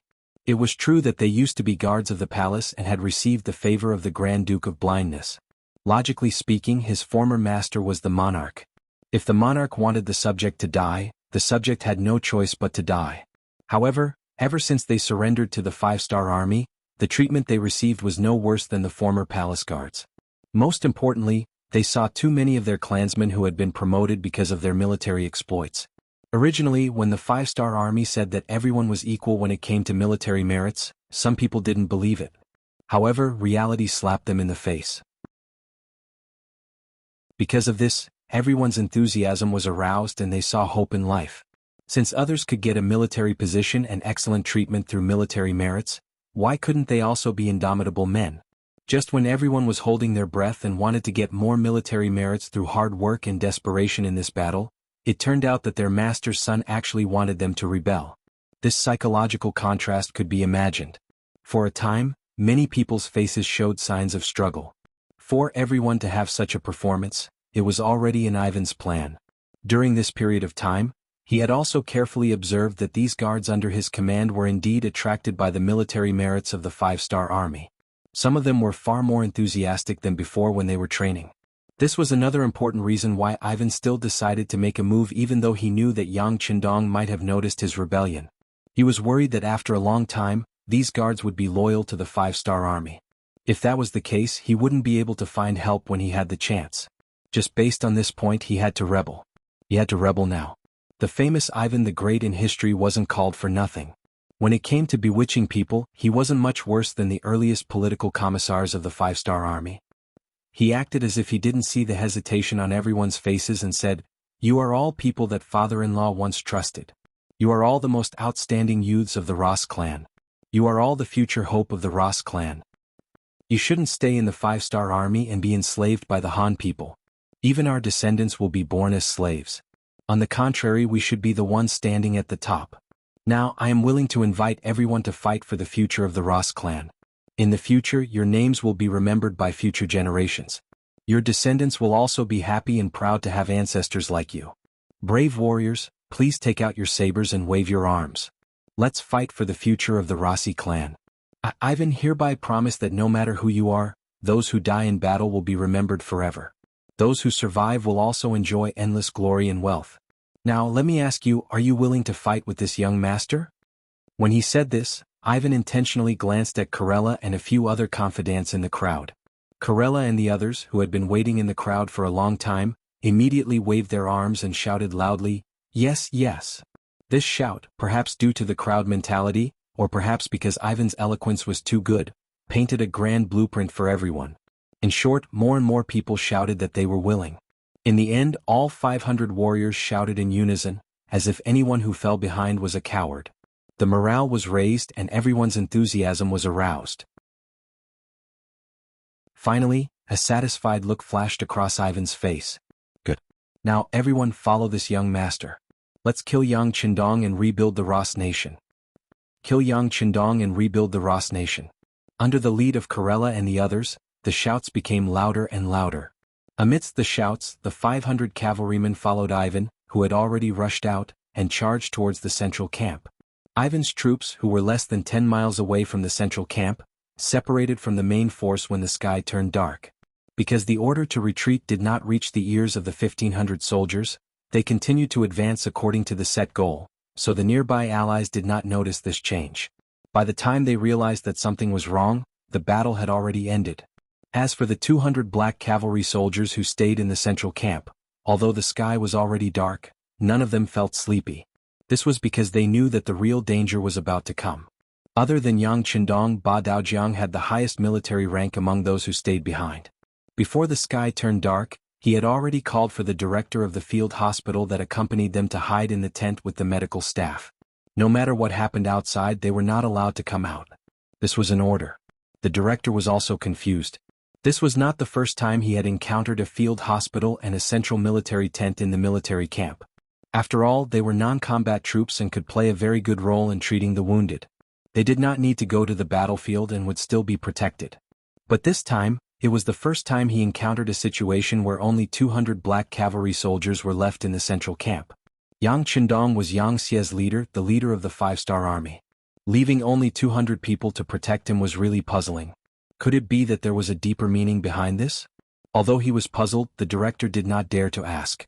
He knew the rules of the army. If you should know, someone would naturally tell you. If you should not know, even if you asked around, you would not get any results. If you were not careful, someone might talk to you. If that was the case, you would be in trouble. Following Ba Daojiang's orders, the director arranged for the medical staff to stay in a few dozen tents. After giving them some short knives and other defensive weapons, he told them not to come out without orders. Even if they needed to go to the toilet, they could only do it in the tents. When the order was given, although many people were confused, no one dared to disobey a military order. As soon as these people hid themselves, a slight tremor came from the ground. A black night dragon guard who was in charge of night duty immediately ran to Ba Daojiang and saluted, reporting to the vice captain. Judging from the sound, it should be from the northeast. Got it? Continue to investigate, Ba Daojiang said with a serious face. At the same time, he muttered in his heart, it better not be that Ivan who came to seek death. Otherwise I will not be polite. About 3 minutes later, another soldier from the 5-star army came to report that there were about 500 cavalry soldiers. They were flying the flag of the 3rd Regiment of the Meng Army's 3rd Division. They were now less than 4 miles away from them. 3rd Regiment of the Meng Army's 3rd Division. After Ba Daojiang finished, he suddenly raised his head and said, do not let them come close to the camp. If they don't listen to the guards can do whatever they want. Ba Daojiang had a good memory. Because of the 6th young master's attention to Ivan, he knew that Ivan was serving in the 3rd Regiment of the Meng Army's 3rd Division. He did not believe that this was a coincidence. After the order was given, the original 10 guards quickly increased to 20 people. 10 of them were holding the 95-style swords, while the other 10 were riding on horses. This was to ensure that no matter if someone came close or tried to escape, they would be able to counterattack. The 20 black cavalry soldiers worked well together. Although there were only 20 of them, they gave off a feeling of an iron wall. This was Yang Xie's most elite combat team. Following Ba Daojiang's order, the soldiers shouted in the night to stop moving forward. However, it did not seem to be of any use. The horses were still approaching them. At this time, the number of black cavalry soldiers guarding the camp had increased to 100. Ba Daojiang could tell that there were about 500 horses. He was afraid that if there were too few soldiers guarding the camp, the enemy would rush in and threaten the 6th young master's safety.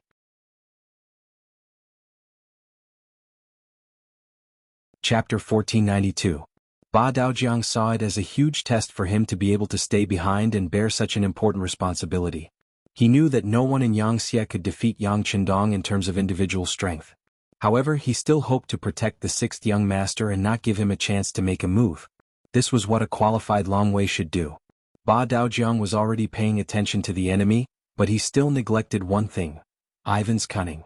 Just like how Yang Qindong was creating opportunities for the enemy to make a move, Ivan also felt that although the opportunity seemed good, it was also very dangerous. Therefore, he couldn't attack according to conventional methods. He had chosen to use the art of war to create a diversion. There were only 100 cavalrymen on the 500 war horses. They were responsible for feinting a frontal attack to attract the attention of the black cavalry.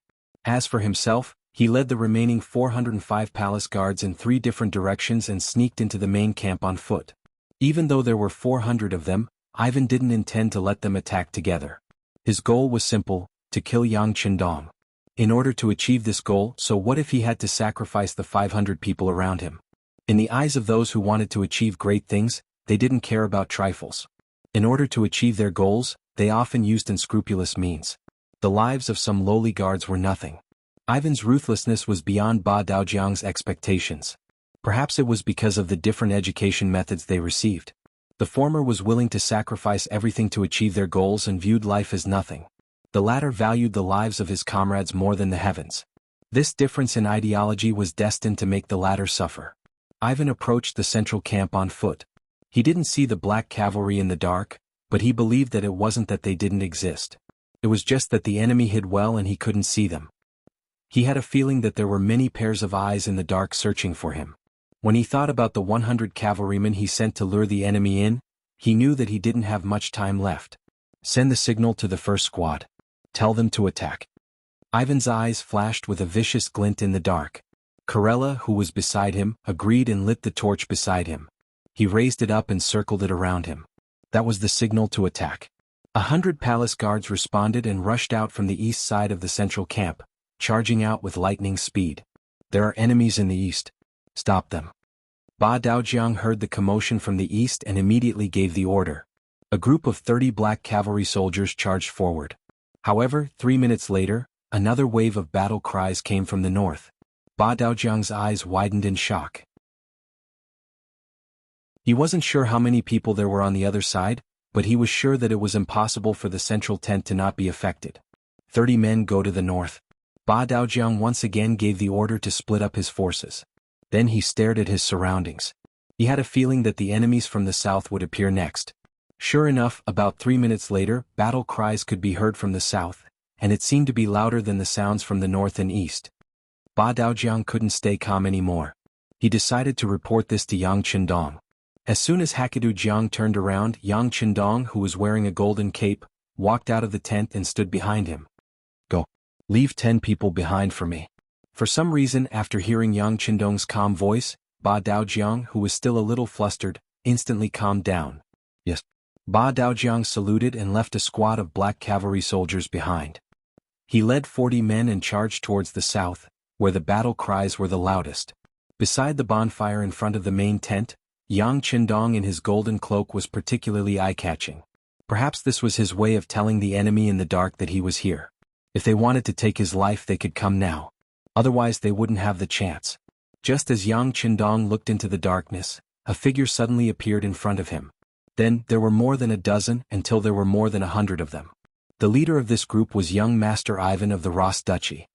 You're finally here. Yang Qindong's voice was unhurried as he looked at the face that was revealed under the light of the bonfire. That's right, I'm here. What do you think? You didn't seem to think that you would lose the bait and lose the fish when you baited the fish. Yi Fan strode forward until he was 20 meters away from Yang Qindong before he stopped. He then asked aloud in a victorious manner. Haha, the outcome hasn't been decided yet. It's too early to say anything. I'm just curious. Don't you know how much effort your father-in-law put in to save your life? What you're doing now is equivalent to playing with fire. You're putting yourself in danger. This time no one can save you. Yang Qindong looked at Ivan and said calmly. His face was full of curiosity. Playing with fire? Ivan chuckled, then squatted down beside the bonfire. He stretched out his hands and slowly moved them around the bonfire as if he was trying to warm himself. If you don't play with fire now, sooner or later, our Ross nation will be cooked by your slow fire. Am I right? Yang Qindong wasn't surprised that Ivan could see this. After all, he was Emperor Ivan the Great. His EQ and IQ were so high that ordinary people couldn't compare to him. Being able to think of this was also within Yang Qindong's expectations. Otherwise, he wouldn't have needed to set up such a trap to lure the other party. It could be said that from the beginning, Yang Qindong didn't have any intention of underestimating Ivan. That was why they had this conversation, this seemingly life-or-death crisis. If Yang Qindong had ignored the other party, he was afraid that his head would have been cut off by the other party without him even knowing it. Ah, smart. Talking to smart people really saves a lot of trouble. If that's the case, then you should know that I can't only have 200 black cavalry guarding me, right? Yang Qindong asked with a mocking tone. Ivan, who was still in a victorious posture, couldn't help but tremble after hearing this sentence. Then, his eyes involuntarily scanned the surroundings. When he saw that there were no changes, he couldn't help but let out a sigh of relief. When he looked at Yang Qindong, his eyes had a hint of viciousness. What? Do you still want to play tricks at a time like this? Or are you afraid and want to wait for the other black cavalry to come to your aid? Let me tell you, Ivan, won't give you such a chance. Come, charge and kill Yang Chendong. Whoever can do it, this young master will share the world with him. With great rewards there will be brave men. Not to mention, those who were still by Ivan's side were the staunchest Rossi nationalists. They were the kind of people who would rather give up their lives to see the rise of their nation. Therefore this shout was equivalent to an order. 100 guards shouted and charged with their swords raised. Protect the sixth young master. The remaining 10 Black Knight Dragon Guards quickly tore off the black cloth behind their backs, revealing 10 shiny 95-style guns that had been polished with gun oil. No need, these people are all brave warriors, let them die under my sword. Yang Chendong said with a smile, as if he didn't take the enemies in front of him seriously. This scene happened to be seen by Ivan. For some reason he had a bad feeling in his heart. Although he did check the movements of the various armies and observed the surroundings before making a move, he was sure that there were no reinforcements from the 5-star army nearby. But there was always a possibility. This King Wunan of Damyong was someone who had conquered many places. Who knew if he had also conquered some powerful factions and teams when he conquered other nations? Just as Ivan's face was filled with suspicion, a series of screams suddenly sounded in his ears. As far as the eye could see, the palace guards suddenly fell to the ground one after another. Then dozens of black figures appeared where they had been standing. They were all dressed in black, and even their faces were covered by black cloth, making it impossible to see their faces. These people had a common characteristic, and that was that compared to the tall and strong White Russians, they were usually shorter. Yes, these people were ninjas. Led by the special ninja under the Kurosawa, they were a surprise force arranged by Yang Chendong near the central army tent. The only thing that gave Ivan a headache was when he didn't give himself away. Once he decided to make a move, there was nothing to be afraid of. Because with the 500 palace guards in his hands, it was impossible for him to threaten Yang Chendong. If it wasn't for the fact that he needed evidence, he could have just sent a cavalry team to eliminate him. With the appearance of the ninjas, Yang Chendong became a spectator. Unknowingly, there was a large chair under his butt. He was sitting on it next to a bonfire. It was April, so the night was still very cold. Who are you people? Why are you helping the evildoer? If you retreat now, this Gongzi can pretend that nothing happened. Even though he knew it was useless, Ivan still shouted it out. This was his only hope now. Unfortunately, his shout didn't attract any response. It wasn't that the Kurosawa disdained to talk to him, but Ivan shouted in Russian. The other party couldn't understand, so how could they respond? Yang Chendong, who understood, laughed and replied for the Kurosawa. They are ninjas from the Japanese province. They like to use the environment to kill people without leaving a trace. If we were to fight on horseback, these ninjas might not be your match. But in the darkness, on land, they are the true kings. Even this king's black cavalry can't compare.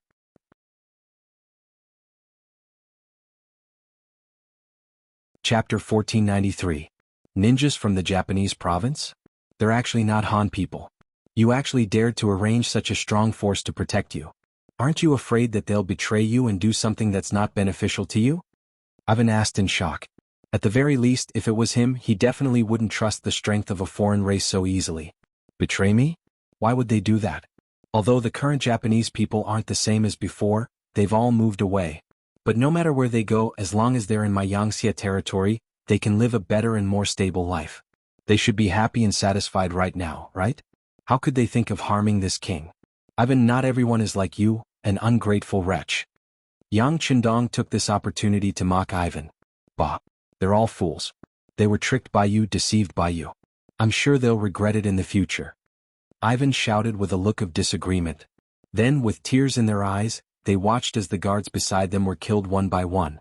Many of them had only raised their swords to slash at the air before they were stabbed in the body or vital parts of their bodies from an unknown direction and died in battle. They won't regret it. As long as they can live a good life, who would rebel? Giving up a good life and risking their lives for an unknown future, who would be so stupid? Of course, it's undeniable that there are still some determined people who will do all kinds of things, but unfortunately you won't be able to see it, right? Oh, you have to remember, the people who killed you weren't this king but these Japanese ninjas. At the end of Yang Chendong's words, he seemed to have thought of something happy and laughed out loud. When Ivan heard all of this, his face was full of anger and unwillingness. Yang Chendong, you're too ruthless, too ruthless. Ivan's ruthlessness wasn't because Yang Chendong killed 500 of his people without blinking, but because the people who killed him were Japanese ninjas. And after Yang Chendong spread the news, If there were still Russian loyalists, the next target of their revenge would not be Yang Qindong, but these ninjas. This was simply a diversion of disaster. This move could be said to solve many problems once and for all. In this way, Yang Qindong would be completely out of the picture. Wasn't this ruthless enough? Thinking that from now on, even if his father-in-law who was under house arrest heard the news, he would only hate these ninjas even more, Ivan decided to escape. With the appearance of these kings of the darkness, it was impossible for him to kill Yang Qindong. Since that's the case, it's better to escape. At least he can't let Yang Qindong's treacherous plan succeed. Thinking like this, he said to Karela, who was still standing in front of him to protect him, "I'll leave this place to you. This Gongzi will take good care of your family in the future." Karela was stunned for a moment, but he quickly nodded. "Don't worry, Gongzi. Leave this place to me." "Good." Ivan was touched to have such a loyal subordinate, but just as he nodded, before he could turn around to escape, Karela already fell to the ground with a plop. At this moment, blood was trickling out from his eyebrows. Just like that, Karela died without even being able to defend. The one who killed him was the special shinobi Kuishi. His figure was floating towards Ivan's position at this moment. The dark environment seems to be prepared for ninjas. This is their natural hunting ground. As Yang Qindong said, in this environment, ninjas can exert their full strength. In this environment, even if the Black Cavalry encountered them, it would be difficult for them to defeat them. Of course, it's also very difficult for ninjas to break through the Black Cavalry's most elite armor. Perhaps the final result would be a tie. In terms of defense, the Black Cavalry's tyrannical equipment is naturally unbreakable. In terms of offense, the ninja's illusory figure and tricky technique can be said to be invincible. After killing Karela, Blast Ishii set his next target on Ivan. Ivan's IQ was very high and his heart was also very big. Especially in the later years of his life, he was even more meticulous, which led to his title of Ivan the Great. But in terms of power, he was only a little stronger than ordinary people, but still inferior to the fierce generals in the army. Now that he's so young, how could he be the opponent of Kuishi? When the sword suddenly attacked in the dark night, he only saw a black shadow move.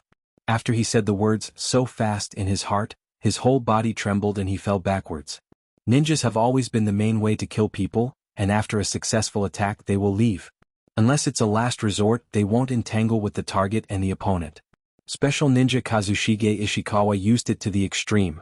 Under the cover of darkness, he slashed Ivan's neck with just one blow.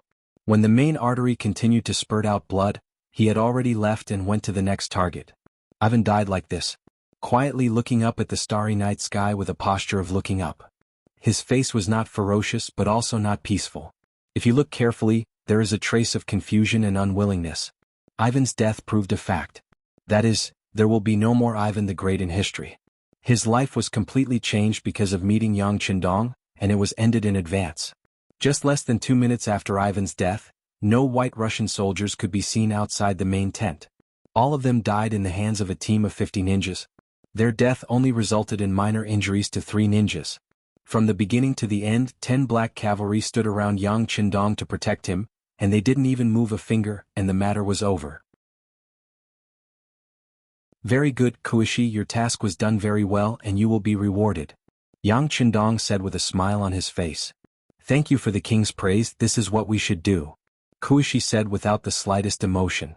Since they surrendered to Yang Qindong, these ninjas didn't have to worry about their livelihood and food. They could focus on training, and they became the primitive ninjas who didn't care about the world and only cared about martial arts. All of this is because of Yang Qindong. Now they just killed some people for him, it's not a big deal. Good. Kuishi's attitude made Yang Qindong very satisfied. Then the space fell into silence. Yang Qindong didn't mean to let them leave, he wanted to do some things more seriously. Even so, it's not time for these ninjas to leave. At this time, the sound of gunshots could be heard in the night, and sometimes there was the sound of U5 style. From this, it can be seen that the battle on the other battlefields is very fierce. About 10 minutes later, the first team returned, and soon the second team appeared, until the third team led by Hashirama returned. Hashirama was the one who was most worried about the safety of this place, but his opponents were twice as many as the others. He led 40 Black Cavalry to fight for a while, but even so he was still a little late compared to the others. When he returned to the main tent, he saw the corpses lying on the ground, he couldn't help but ask anxiously, "Is the 6th young master okay?" "It's okay, thanks to the appearance of the ninjas, they killed Ivan and the rebels he brought with him." Well, how's your situation? Are there any casualties? Yang Qindong deliberately mentioned the ninjas in order to deepen everyone's impression. Reporting to the 6th young master, 7 of our black cavalry were injured, no one died. At the same time, we also captured a total of 73 rebels. Hearing that Yang Qindong was fine, Hashirama could finally breathe a sigh of relief, so he said in a deep voice, "Good. Interrogate them well before it is announced these people can't die." Hearing that so many people were captured, Yang Qindong's face showed a satisfied look. There were some things that couldn't be said by himself. If he said that Ivan rebelled, then so be it. There had to be evidence. Now these 73 people were the witnesses. As long as this battle was won, he could push out these 73 people in front of everyone, and the news of Ivan's rebellion would spread everywhere. At that time, no one would be able to use this matter to blame him. After the order, the medical staff who had been hiding in the big tent also came out of the tent and began to check the wounds of the 7 black cavalry, and bandage the wounds of the 73 captives. These people are very important, and before the facts are clarified, there can't be any problems. Ivan is finally dead, the crisis has been resolved. Yang Qindong returned to the big tent to rest. As for the other black cavalry, only half of them were left to guard with the ninjas, and the rest went to rest. In everyone's view, they just need to wait for the results of the victory on the front line. But they didn't know that a bigger crisis is coming step by step. Because Ivan's rebellion was too close to the main army camp, the Wara Wara scouts who were responsible for intelligence didn't see it too clearly. But the gunshots and shouts were still heard by them, and it was passed back to the leader Yeshin's ears. Such a thing happened, which was somewhat beyond Yeshin's expectation. He couldn't figure out what had happened, but one thing was for sure. Last night, there must have been a massacre in the 5-star Army's camp. Maybe someone rebelled, or the army of Ilkhanate killed their way to the main army camp. But in any case, this has nothing to do with Yeshen. Unless he can be sure that Yang Qindong is dead, he will never stop.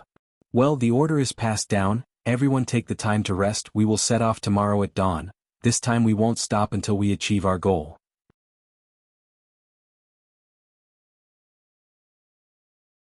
Chapter 1494. Time slowly passed and the sky gradually brightened. A new day arrived as expected. 20 miles away from the central camp, Yeshen led 30,000 elite cavalry to the camp. For the elite cavalry, it didn't take long to cover the distance of 20 miles. But before they even arrived, the rumbling sound of horses galloping could be heard. What's going on? Where did the cavalry come from? Ba Daojiang didn't sleep for the entire night, but he was still very alert. When he heard the strange movement, he immediately shouted towards the wooden building in front of the central camp. Cavalry? So many cavalrymen. The Black Knight Dragon Guard sentry on the wooden building let out a heart-pounding roar. Yang Qindong also heard the commotion and walked out of the central camp. Not only that, but the nearby medical personnel also walked out of the tent. Some of them were still rubbing their eyes sleepily, obviously not aware that they were in danger. There are about 30,000 cavalry, and they are flying the flag of the world of Wara, the flag of the world of Wara. The black cavalry sentry on the wooden building shouted with a trembling voice. After confirming the direction of the cavalry, Yang Qindong knew that something was wrong. Because that was his rear, there shouldn't be any large number of cavalrymen appearing. When he heard that there were 30,000 enemy cavalry, Yang Qindong's face sank. When he heard that the enemy was flying the flag of the world of Wara, his first thought was that it was Yeshen, his old enemy. The world of Wara. Not good, 6th young master, please get on your horse and leave immediately. Ba Daojiang's face finally showed fear. This was different from other enemies. This was the world of Wara, and there were more than 30,000 of them. Their current defensive force, including the ninjas, was only about 200 people. As for the medical personnel, their combat power was negligible. Therefore it was impossible for them to win, and the only way was to escape. 6th young master, please get on your horse and leave. We are willing to bring up the rear and hold off the enemy with our lives. The other black cavalry dragon guards also reacted and knelt on the ground. Even the medical personnel were kneeling on the ground, begging for help. At this time Yang Qindong's eyes were deep. Yi Zichen's sudden appearance was indeed beyond his expectations. Originally he thought that the other party had escaped and that they would never meet again in this life. Even if they were to be found, it should be one of the other 5-star armies. But who would have thought that the heavens would be so kind to him? He had just gotten rid of a thorn in his side, Yi Fan, and now an old rival was sent to him. In Yang Qindong's heart, Yeshen was also very important. Although he wasn't as important as Ivan, if he could get rid of him, Yesen was a good thing. Why couldn't he find them before? Now that it had delivered itself to his doorstep, there was no way he would miss such an opportunity. Escape? Ah. Yang Qindong's heart was calm, but his face was also very calm. He looked at Badao Jiang and the others kneeling on the ground and made a gesture of supporting them. It's only 30,000 cavalry, there's nothing to be afraid of. Soldiers, take out your weapons and protect the main tent. Don't let the enemy rush in. Sixth young master, there are 30,000 of them. Badao Jiang said with a hesitant expression. For a long time, Yang Qindong had formed a feeling of omniscience and omnipotence in their hearts. But this time there were 30,000 of them, and they didn't even have a combat power of 300. The difference was too great. What? You don't have confidence in the young master? Yang Qindong looked at Badao Jiang and asked. Then he laughed and said, if that's the case, let's see how the young master will turn your army into ashes with a smile. Ah. Was Yang Qindong arrogant? Of course not. He was someone who owned a large warehouse. What kind of advanced weapons did he not have? How could he be afraid of 30,000 enemy cavalry? Everyone was originally panicking, but they were all stunned by Yang Qindong's laughter. Just when everyone was wondering why the sixth young master was still laughing, Yang Qindong had already put on the golden robe. Sixth young master, what are you doing? If anyone is going to wear it, it should be me. Badao Jiang saw Yang Qindong's actions and wanted to snatch it. No, you can't wear this. Yang Qindong waved his arm and easily let Badao Jiang snatch it. He knew that Badao Jiang had good intentions and wanted to wear the robe to lure the enemy to chase him. Badao Jiang's intentions were good, but his ability was still lacking. Yang Qindong unfolded his robe and casually draped it over his body. He used his fingers to slowly tie a knot in front of his body. Then Yang Qindong let out a long whistle and the white dragon flew in front of him. Amidst the laughter, Yang Qindong leaped onto the horse. Wait for me to lure them away. You must protect your home well. Ah, you don't have to worry. I have already predicted this. I have already arranged 100,000 cavalrymen in the forest ahead.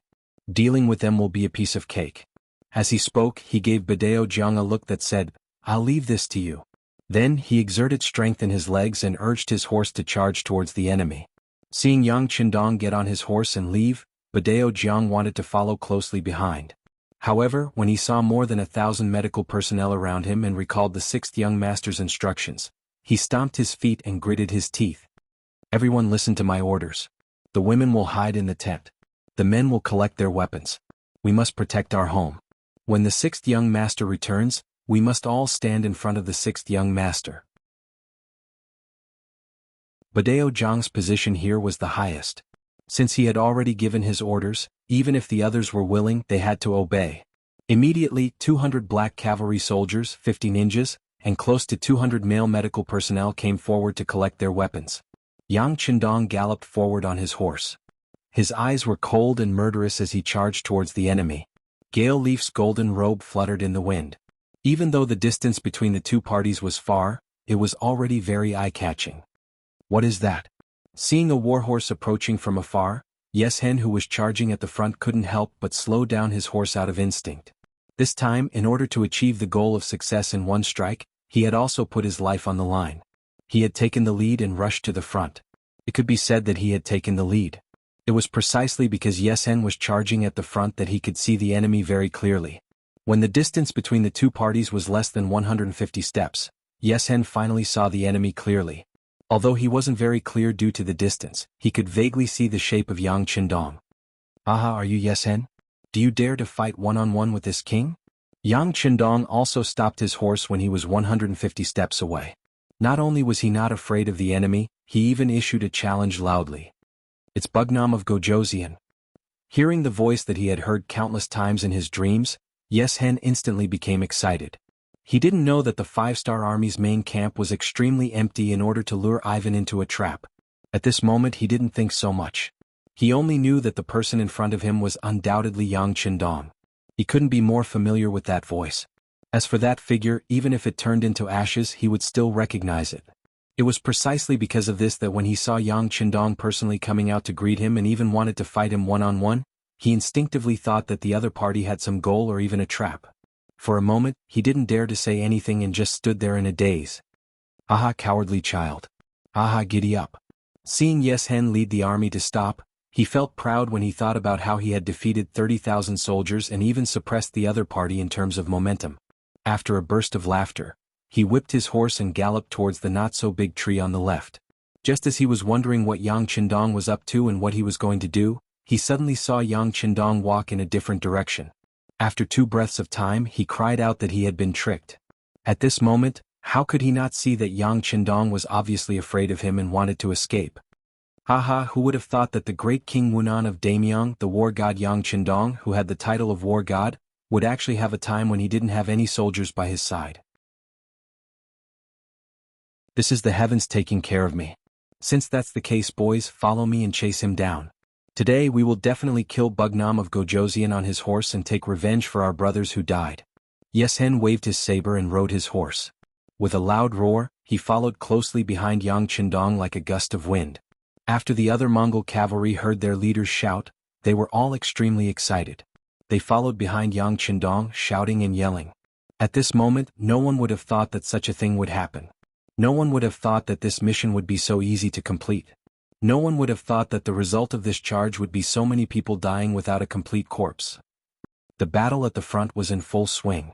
At this moment, the generals of the 5-star army did not think that behind them, their master Yang Qindong was being chased by 30,000 Mongol cavalry. After a day and night of rushing, the Russian 2nd Division became the first 5-star army to fight with the Ilkhanate army on the battlefield. Almost in a straight line, Agurav led his 50,000 soldiers to meet the Ilkhanate's 20,000 Mongol cavalry.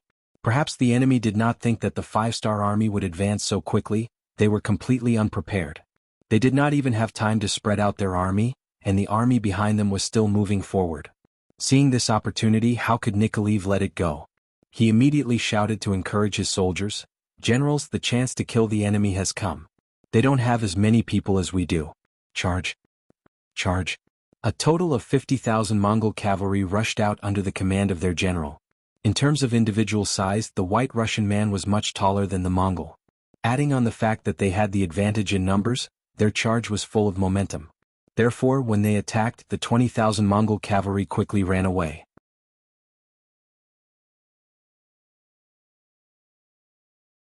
Chapter 1495.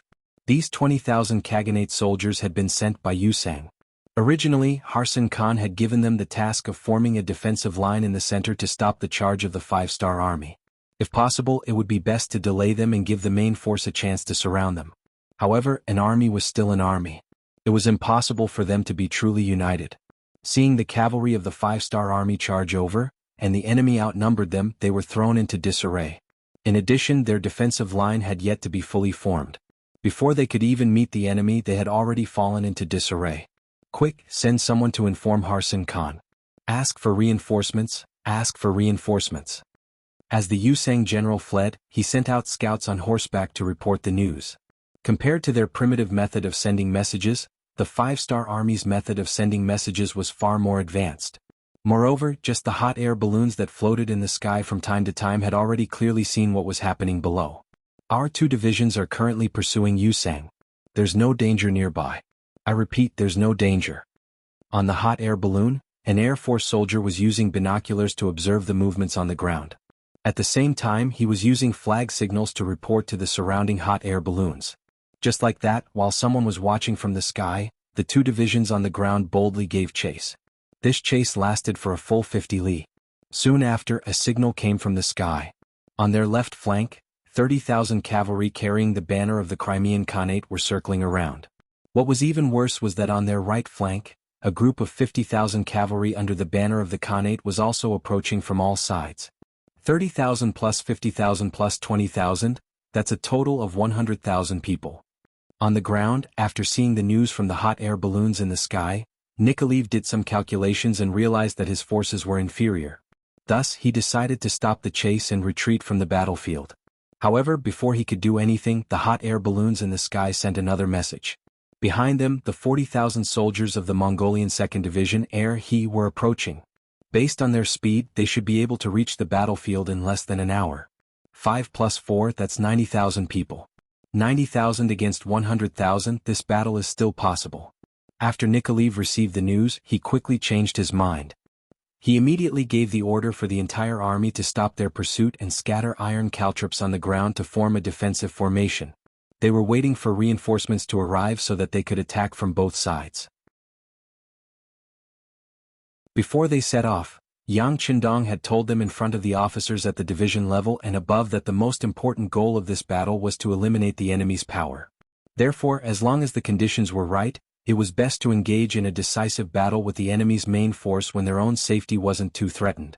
This would save them the time to search for the enemy, which was beneficial to the 5-star army who had limited logistical resources. It was precisely because he remembered this sentence that Nicholas was thinking about whether he could have a decisive battle with the other party. Since he was the one who started the first great battle, he must have contributed a lot. After the division commander gave the order, the soldiers stopped their pursuit and began to get busy. Just as they began to wait for the enemy cavalry to appear and prepare for a big battle, the news of this place was spread by the Air Force. 60 li to the west of them was the world's 1st Cavalry Division's 4th Division commander, Su Kuda. This person, who was once the commander of the 1st Cavalry Division because he made a mistake, he was swapped with by Shuang, who was originally the commander. To tell the truth, he was in a very bad mood at that time, even though the 1st Cavalry Division was famous for its fighting prowess. But after being demoted from commander to commander, he still felt stifled in his heart. As the time he spent in the No. 1 Division grew longer and longer, he experienced the process of the No. 1 Division becoming the No. 1 Army. When he was promoted from the 4th Regiment commander to the 4th Division commander, he liked this army even more. He discovered that the world's 1st Cavalry Division was a wolf king in the wilderness. Compared to other armies, divisions, they had more war resources, which meant that they had more opportunities to fight on the battlefield. A general could only show his ability on the battlefield. Needless to say, the warlike Su Kuda had long fallen in love with this place. At the same time, he also learned a lot from Commander Tian Hu and the other division commanders. Under his efforts, the strength of the 4th Cavalry Division continued to rise. Although his division was also a reinforced division with 5 regiments, it still had 10,000 soldiers. But in terms of real fighting strength, even if they met 20,000 or 30,000 enemies on the battlefield, they still dared to fight and had a high chance of winning. Su Kuda regarded every battle as a learning experience. He hoped that he could grow better so that he could bear a bigger burden in the future. But unfortunately, before coming to the battlefield, he wondered if he would be lucky enough to meet the first enemy. If it was as he wished, even if the enemy had 50,000 people, he would still dare to charge. He also believed that as long as he fought resolutely, tenaciously, and showed the might of the 4th Cavalry Division, it was not impossible for them to win. Unfortunately, his luck was not too good. The first battle was snatched by Nicholas of the Russian 2nd Cavalry Division. When he heard the news from the space that 50,000 people were chasing 20,000 people, although the other side's battlefield was not too far away, he still didn't want to interfere. Su Kuda didn't want to snatch other people's credit. Not to mention his own 60,000 people bullying the enemy's 20,000 people. But the situation of a battle always changed in an instant. Soon another news came from the space. The Russian 2nd Cavalry Division was surrounded, but they didn't retreat. Instead, they joined forces with the nearby Meng 2nd Cavalry Division and prepared for a tough battle. 90,000 against 100,000, this is not fair? Well, if I add my own 10,000 people, then it would be fair. Su Kuda laughed after hearing the news. He knew that his chance to show his skills had come. Immediately, he ordered the army to change direction and rush toward the Russian 2nd Cavalry Division's location. At this time, at the Russian 2nd Cavalry Division's location, Nicholas didn't know that the battle here had attracted the attention of many people. Even the arrogant world's 1st Cavalry Division's 4th Cavalry Division was attracted by the battle here and was rushing over. At this time, he only knew that his 50,000 men were surrounded by the enemy's 100,000 cavalry. To many people, 100,000 was just a number that came out of their mouths. But when you see 100,000 cavalry in front of you, the feeling was absolutely different from what was said. It was absolutely spectacular. Layer after layer of enemy cavalry appeared and surrounded them from all sides. Seeing this scene, not only did Nicholas feel his whole body go numb, many of the soldiers also had the same thought. Let's talk about Nicholas himself. He was just a guardian of a small tribe with hundreds of people.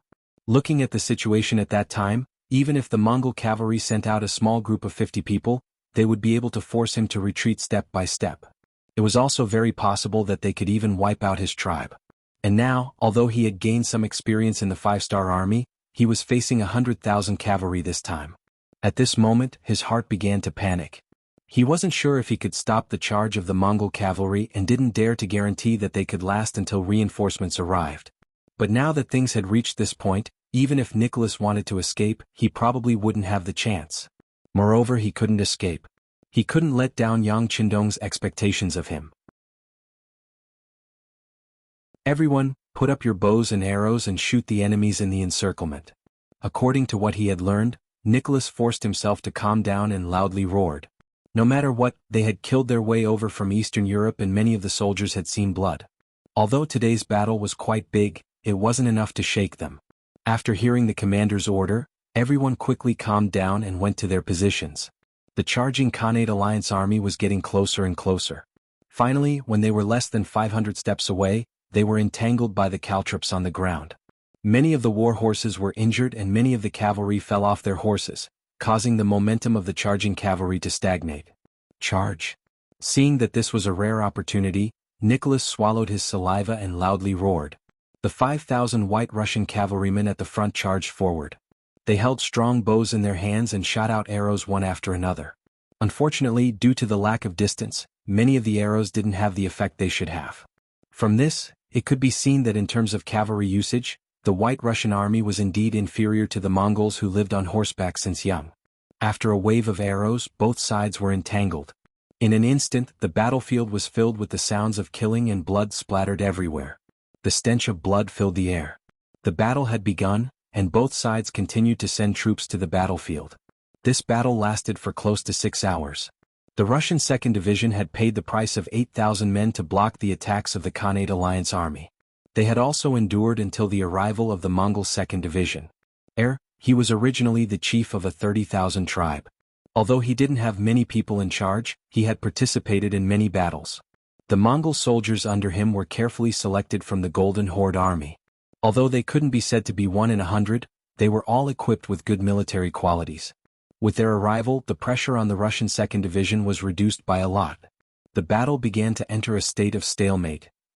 Back to the small forest, it was only a small forest that occupied 5 or 6 acres of land. Compared to the mountainous terrain of the Ilkhanate, it was nothing. Yang Qindong wore an eye-catching golden battle robe and rushed into the small forest, attracting Yeshen's main force here.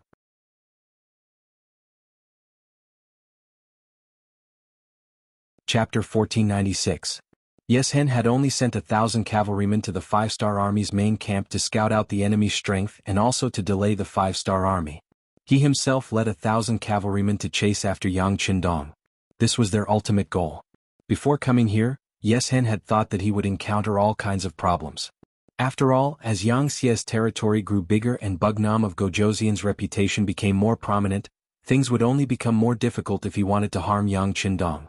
Before coming here, Yeshen had even prepared for the worst, which was that he might not even be able to see Yang Qindong's true appearance even if he used up all 30,000 cavalrymen.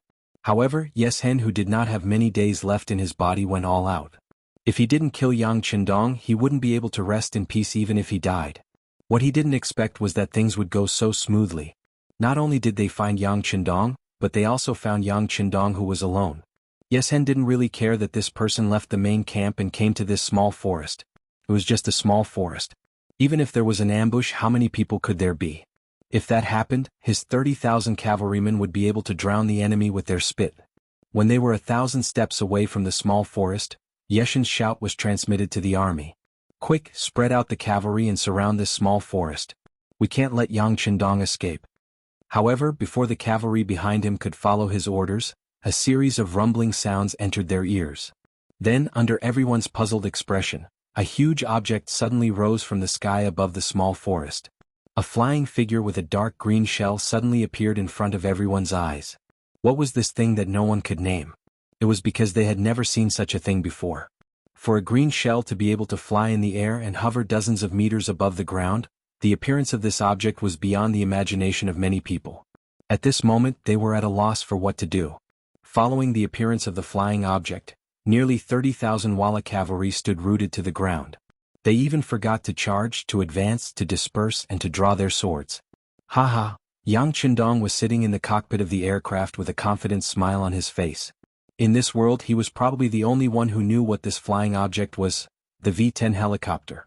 The W-10 helicopter was 15 meters long when the rotor blades were rotating, 84 meters tall and 35 meters wide at its widest point, including the short wings. It adopted the internationally popular tandem cockpit configuration, a narrow fuselage and a 3-point anti-collision landing gear. It can carry 1,500 kilograms of ammunition, including 57 rockets and Red Arrow series anti-tank missiles. A 23mm machine gun was fixed in front of the cockpit. There was also a 14.5mm Gatling gun on the side, not the blue one, hee. This was where Yang Qindong's confidence came from. Although the V-10 helicopter in the military warehouse was not the most powerful helicopter in the country, it was still an absolutely powerful weapon in this era. Even if he gave it to the research department in Resin City, they would not be able to replicate it. This kind of thing could only be found in the warehouse, and only Yang Qindong knew how to fly it. Now that he took it out, he wanted to get rid of Yes-Hen once and for all. This once troublesome opponent was now a dead man. The V-10 helicopter flew straight into the air, then continued to climb until it reached a height of about 80 meters before it stabilized. The cannon inside the helicopter was aimed at the densely packed Walla cavalry below. A dazzling red light flashed, and a rocket flew at supersonic speed into the Walla cavalry's camp. Boom! With a flash of fire, the rocket launcher exploded on the ground.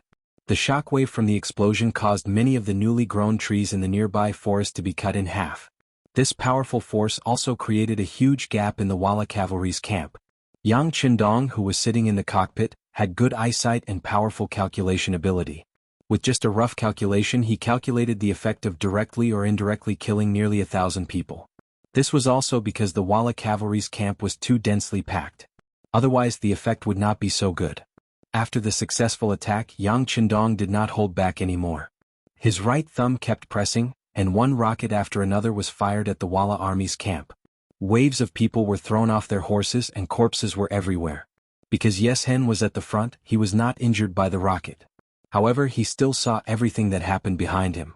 Seeing the self-proclaimed heroes, the elite warriors of the cavalry, being blasted to death one after another without even having the chance to wield their swords, and being blasted into pieces, and if they were sent flying by the aftershock they would vomit blood and die. His heart would bleed. How did Yang Qindong come up with such an invincible weapon? He still remembered that when he first met Yang Qindong, he was stunned by the enemy's rocket that could hit dozens of miles away. He had no choice but to give up on the siege of the great Ming Dynasty's capital. Even though many years had passed, Yes-Hen still could not forget the scene at that time. And now, when they were gradually getting used to the powerful firearms and cannons of the five-star army, the enemy came up with something that could fly. Moreover, it had such a powerful lethality, and he was once again heavily injured. When he thought about his physical condition, he was afraid that if he failed this time, he would not have the chance to kill Yang Qindong again. He felt his heart bleeding. Men released the arrows and killed this flying object. Knowing that this was the last chance in his life, Yes-Hen gritted his teeth and gave the order to shoot the aircraft. From here, one could see the last remaining elite cavalry of the Wara. Facing the indescribable flying object and the V-10 that had the power to kill them, they did not collapse like the other cavalry troops. Instead, after hearing the order from their leader Yes-Hen, one by one, they knocked their bows and quickly aimed at the V-10 in the air. They used all their strength to release the arrows in their hands. The V-10 rose 80 steps into the air, and under the strong gravity, these arrows without exception fell back to the ground. Even the best archer, the strongest archer, could only shoot 30 to 40 steps away. It was impossible to hurt the V-10 in the slightest. Yang Qindong had long thought of this result. He did not care about the arrows shot by the Walla cavalry. Instead, he used this opportunity to continuously fire rockets and kill the enemy as much as possible. Since even the V-10 was brought out, Yang Qindong did not plan to let these people go. He did not say that he had to kill all of them, but at least 90% of them would be killed. When only 10% of them were left, even if they went out and said something, how credible would it be? How big would their influence be? Everyone would probably call them lunatics. Artillery shells were fired one after another. In less than a quarter of an hour, the outside of the small forest was covered with the corpses of horses and cavalry. With a rough glance, the number of people had probably exceeded 10,000. Finally, under the powerful lethality and the fact that he could only passively take a beating, Yeshin's eyes revealed a look of despair. This feeling of being killed but not being able to hurt anyone at all made him so depressed that he wanted to vomit blood. Looking at the flying object in the sky, he could not help but look up to the sky and sigh. Why was the 5-star army always able to come up with an endless stream of unexpected weapons? Why was their heroic Wara cavalry only able to passively take a beating without even being able to fight back? Could it be that Tingri had abandoned them? Leader, let's retreat. General Bomur came to Yeshin's side. He could feel the despair in Yeshin's heart. How could he not feel the same way? But in the face of the V-10 they were really helpless. They did not even have a flintlock. How could they compare with such a high-end helicopter? Retreat? Don't we have any other way?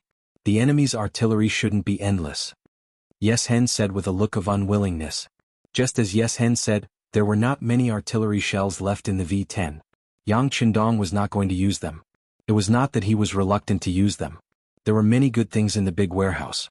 He did not use them because there were no large groups of enemies in his line of sight. It would be a waste to use the rocket launchers. Next, it was time for the machine gun to show its power. Yang Qindong gave up the 23mm machine gun and chose the 14.5mm Gatling gun. This machine gun had a fast firing rate and was powerful enough. At least, it was more than enough to deal with the Wala cavalry. After fixing the Gatling gun, Yang Qindong adjusted it to the best angle and used his skillful flying skills to start another massacre. Da-da-da-da. Da-da-da-da. Da-da-da-da. The Gatling gun displayed its unique tyrannical side. Bullets flew, piercing through the air, piercing the skin of the cavalrymen. Lives were quickly drained away. One by one, the cavalrymen fell to the ground in despair. Even in death, they didn't understand what this flying object was. How many more weapons did it have? Could it win or not? Did they have the ability to fight back when it arrived? Their actions, or rather, their actions of throwing their lives away, were nothing. The sound of gunfire continued, and at the rate of thousands of shots per minute, the Wala cavalrymen who were still standing in place, seemingly waiting for their verdict, were shot down one by one. It was as easy as a human pulling out weeds. Under the intense gunshots, more and more Wala cavalry were killed. This tragic scene, or rather, this helpless scene, finally crushed the hearts of the cavalrymen. When they realized that there was nothing they could do but die here, they began to flee.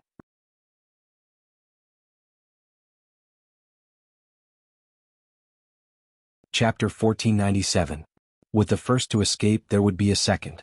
They were already under great psychological pressure and were about to collapse. Now that there was such a fuse, everyone followed suit. In this way, these people quickly formed a torrent. In a short period of time, the number of cavalry that escaped had reached thousands. In the cockpit of the V-10 helicopter, Yang Qindong looked at the Mongolian cavalry that had gathered together again. He placed the Gatling gun to the side and then pressed the button to launch the rocket. There was a hint of madness on his face as he said, "You think you can come and go as you please? Where do you think this is, huh?" As soon as the word, "ah," left his mouth, a rocket whizzed out and landed right in the middle of the fleeing cavalry camp. At that moment, the rocket hit at least dozens of people, shattering their bones and killing them on the ground. The powerful aftershock set off a huge wave that overturned the Mongolian cavalry that were more than 10 meters away. Their horses were sent flying and the cavalry fell to the ground. It was a tragic death. After the rocket, Yang Qindong once again controlled the Gatling gun. He liked the feeling of chasing after the enemy and firing continuously. At this time he couldn't help but think of Beta Persei. If this person was here, he would probably be shouting excitedly while firing. The gunshots continued, and under the continuous gunshots, more and more Wala cavalry were killed on their horses or thrown away because their horses were shot. It was unknown whether they were dead or alive. In less than an hour, more than half of the nearly 30,000 Wala cavalry had been killed or injured. On the battlefield, other than 1,000 people who were lucky enough to escape, there were less than 5,000 cavalry led by Yes-hen. "Bomur, I order you to take the people and leave here. In the future, if the Wara people want to survive, they will need a certain amount of armed forces. In the future I can't protect them anymore. It's up to you." At this moment, Yes-hen began to entrust the children to him. The cruelty of reality and the appearance of the V-10 helicopter made Yeshin's heart completely despair. He finally realized that all along Bugnam of Gojoseon had never taken him seriously. Otherwise, if he had taken out such a flying object earlier, he would not have been able to do anything. And now, even though he knew, he did not plan to leave. Since he couldn't take revenge, even if he died, he would die in the hands of his enemy. This could be considered a kind of heroism, a kind of fulfillment of his wish. Chief, Bomur was stunned when he heard Yeshen's words, and then tears came out of his eyes. All right, a real man bleeds, not tears. Don't cry anymore. Take these cavalrymen and leave. Remember, don't think about revenge in the future. This Bugnam of Gojoseon is a devil, a man blessed by the heavens. We are no match for him. Yeshen acted as if he was an experienced person and wanted to continue giving orders. However, the sudden attack of a rocket launcher made him go completely crazy. On the ground, the Walla cavalry had already scattered. Yang Chendong's goal should have been achieved, because those who wanted to kill him had either escaped or been killed. But with his flying glasses, he still found Yeshen's location. Seeing that the Wallace chief was still alive, he couldn't help but sigh at his luck. Since that's the case, he will give him another rocket launcher. He doesn't believe that people can be made of iron. Even if they are made of iron, he will refine them into water. As such, just as he was about to instruct Bomur about the matters behind him, a rocket suddenly exploded a dozen meters away from him. The powerful shockwave directly sent Bomur, who was facing the shockwave of the rocket, flying away. Yeshen was lucky. His back was facing the direction of the rocket launcher, so he didn't die immediately. Instead, he was injured by the aftermath and fell to the ground. But even so, he was seriously injured. A large piece of shrapnel was embedded in his back. Under the medical conditions at that time, it was very difficult to save him. After lying on the ground for a long time, Yeshen slowly raised his head and saw the scene of Bomur bleeding from the corner of his mouth and dying not far away. Bomur was his hope, and the protector of the Wara tribe in the future. Without him and Bomur, what should they do if someone bullied their tribe? He originally wanted to kill Yang Chendong, but not only did he fail to hurt Yang Chendong in the slightest, he even lost his own Bomur. This result made him angry and unwilling to accept it, and he cursed loudly, F***ck. This was the final voice of the once ambitious and ruthless character. After shouting this sentence, he exhausted the last bit of strength in his body and turned around. Because of this, the shrapnel penetrated deep into his body. Yeshen didn't care about all this. He just looked up at the sky. At this time, the sky in his eyes was so blue and clear that people couldn't help but linger back and forth. Cough. With a light cough, blood flowed out from the corner of Yeshen's mouth, and then more and more blood flowed out. Slowly, Yeshen died with his eyes wide open. Perhaps when he died, his heart was full of unwillingness, so he couldn't close his eyes in peace. In midair, Yang Chendong finally stopped shooting. As far as the eye could see, it was difficult to find a single living person in the huge battlefield. Apart from a few lucky warhorses circling in place, there were no other living creatures in sight. Why did you seek your own death? Yang Chendong, who had calmed down, looked at the massacre in front of him and couldn't help but shake his head. He was not a bloodthirsty person, but there were some things that he had to do. Unknowingly, the warrior 10 had disappeared. Yang Chendong untied the reins of the white dragon tied to the tree stump and rode it back to the central camp. From the time Yang Chendong left until his return, nearly 4 hours had passed. For nearly 4 hours, the people in the central camp were worried about his safety. Only when Yang Chendong returned unharmed did everyone breathe a sigh of relief. Then Yang Chendong saw a lot of people cleaning up the battlefield. 1,000 Walla cavalry launched an attack on the main camp. Although they had the advantage in numbers, they were facing the black cavalry dragon guards who were wielding the 95 style. In the end, not a single one of them was left alive as corpses. Ba Daojiang came forward and reported the battle. Then he remembered the Walla cavalry and couldn't help but ask curiously, "Sixth young master, was it Yeshen who came?" Yang Chendong knew what he wanted to ask. He also knew that some things couldn't be hidden. After all, more than 20,000 people died. If they didn't deal with it properly, it would be a big problem if there was a plague. Yang Chendong said that he wanted to say it, but he could choose to say it. Yes, it was Yeshen who came, but he's already dead. Most of his cavalry was also killed by our ambush. It's just that they still have things to do, so they left in a hurry. How about this, you take half of the people to clean up the battlefield. Alright, there are too many corpses. We don't have enough people so we can burn them. Hearing that the ambush had left, Ba Daojiang didn't ask any more questions. In his opinion, this was a normal thing. After all, their opponent this time was the 300,000 cavalry of the Khanate. Although they had 400,000 soldiers and had a slight advantage, they weren't as familiar with the terrain as the enemy. Moreover, even in a war, one should use all their strength and not hold back at all. Ba Daojiang nodded understandingly. Then he led 100 black cavalry and 600 to 700 medical personnel to the battlefield in the small forest. However, when they arrived at the battlefield, although many of them had already experienced large and small battles, some of them couldn't help but vomit on the ground. The situation on the battlefield was simply too tragic. There were countless people with broken limbs, and dead limbs were strewn all over the place. It was like a living hell. Ba Daojiang didn't vomit. After a long period of training, his tolerance in this aspect was very high. However, what he couldn't understand was why he didn't see any corpses of his own soldiers on the battlefield. More than 20,000 enemy cavalry died here, and they were the elites of the Wara. They were also people who had survived countless battles. They shouldn't have been unable to fight back.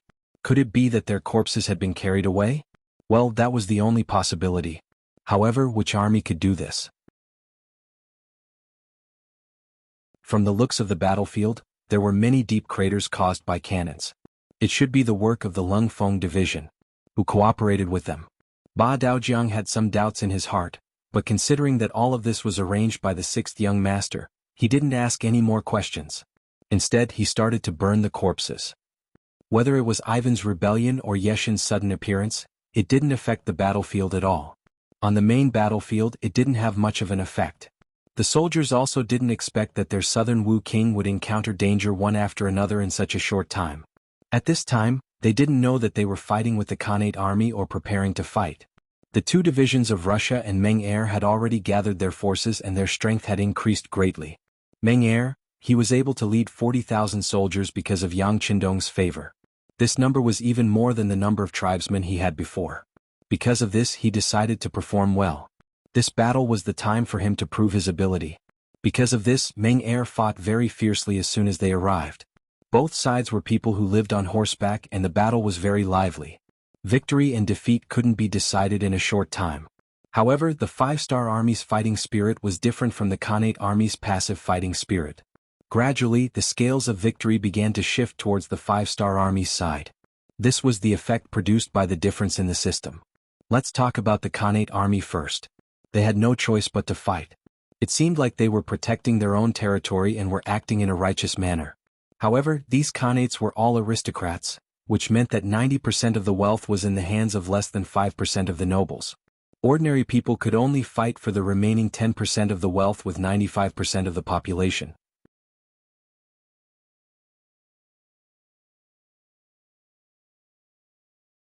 Chapter 1498. Under such an unequal situation, even if the Mongol cavalry achieved military merits, the rewards they received were few and far between. This caused them to lose their motivation because they were not fighting for themselves, but for the nobles and aristocrats. Looking at the five-star army, it looked like they were the invaders and should belong to the unjust side, but the excellent treatment of soldiers and military merit system filled everyone with motivation and confidence. Through military merit they could let themselves and their families live better lives. As long as they worked hard and dared to risk their lives, they might be able to obtain more. Moreover, the five-star army's military rules were there, so there was no need to worry about anyone stealing your military merit, because if that was the case, you could appeal to the military inspection department. Once it was verified, not only would your military merit be returned, but whoever took the merit would also be punished. Even if the person who took the merit was a battalion commander, regiment commander, or even a division commander, they would still be treated equally. Like this, who would dare to break this taboo? Who would dare to cross the line? This protected the rights of the ordinary soldiers, so that they would not shed blood or cry when fighting with their lives on the line. Under the highly stimulating military merit system, everyone wished that they could go to the battlefield every day. Under this kind of mentality, compared to the Khanate Alliance army soldiers who were just muddling along, the results of the battle would naturally be different. Not to mention the world's first cavalry army's 4th Division commander, Sukuda, had suddenly arrived on the battlefield. Moreover, he had unrestrainedly launched an attack from the flank. It had to be said that the Khanate Alliance army scouts were not incompetent. They had already noticed a group of 10,000 cavalry that had suddenly charged in from the other side of the battlefield. However, the analysis of the higher-ups was that this group of 10,000 cavalry would definitely meet up with the Mongol-Russian army on the other side before launching an attack. This erroneous analysis caused them to be caught off guard. As a result, when the sky turned dark, Sukuda led his army without stopping to rest. After arriving at the battlefield, they immediately threw themselves into the battle and disrupted the Khanate's allied forces' arrangements.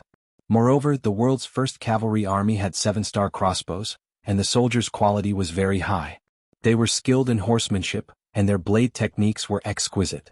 They also took the initiative to attack, making the first move to gain the upper hand. Therefore, when they appeared, they dealt a heavy blow to the Khanate Alliance army. By the time they reacted and began to deploy their cavalry to defend the battlefield, they were already one step behind the enemy.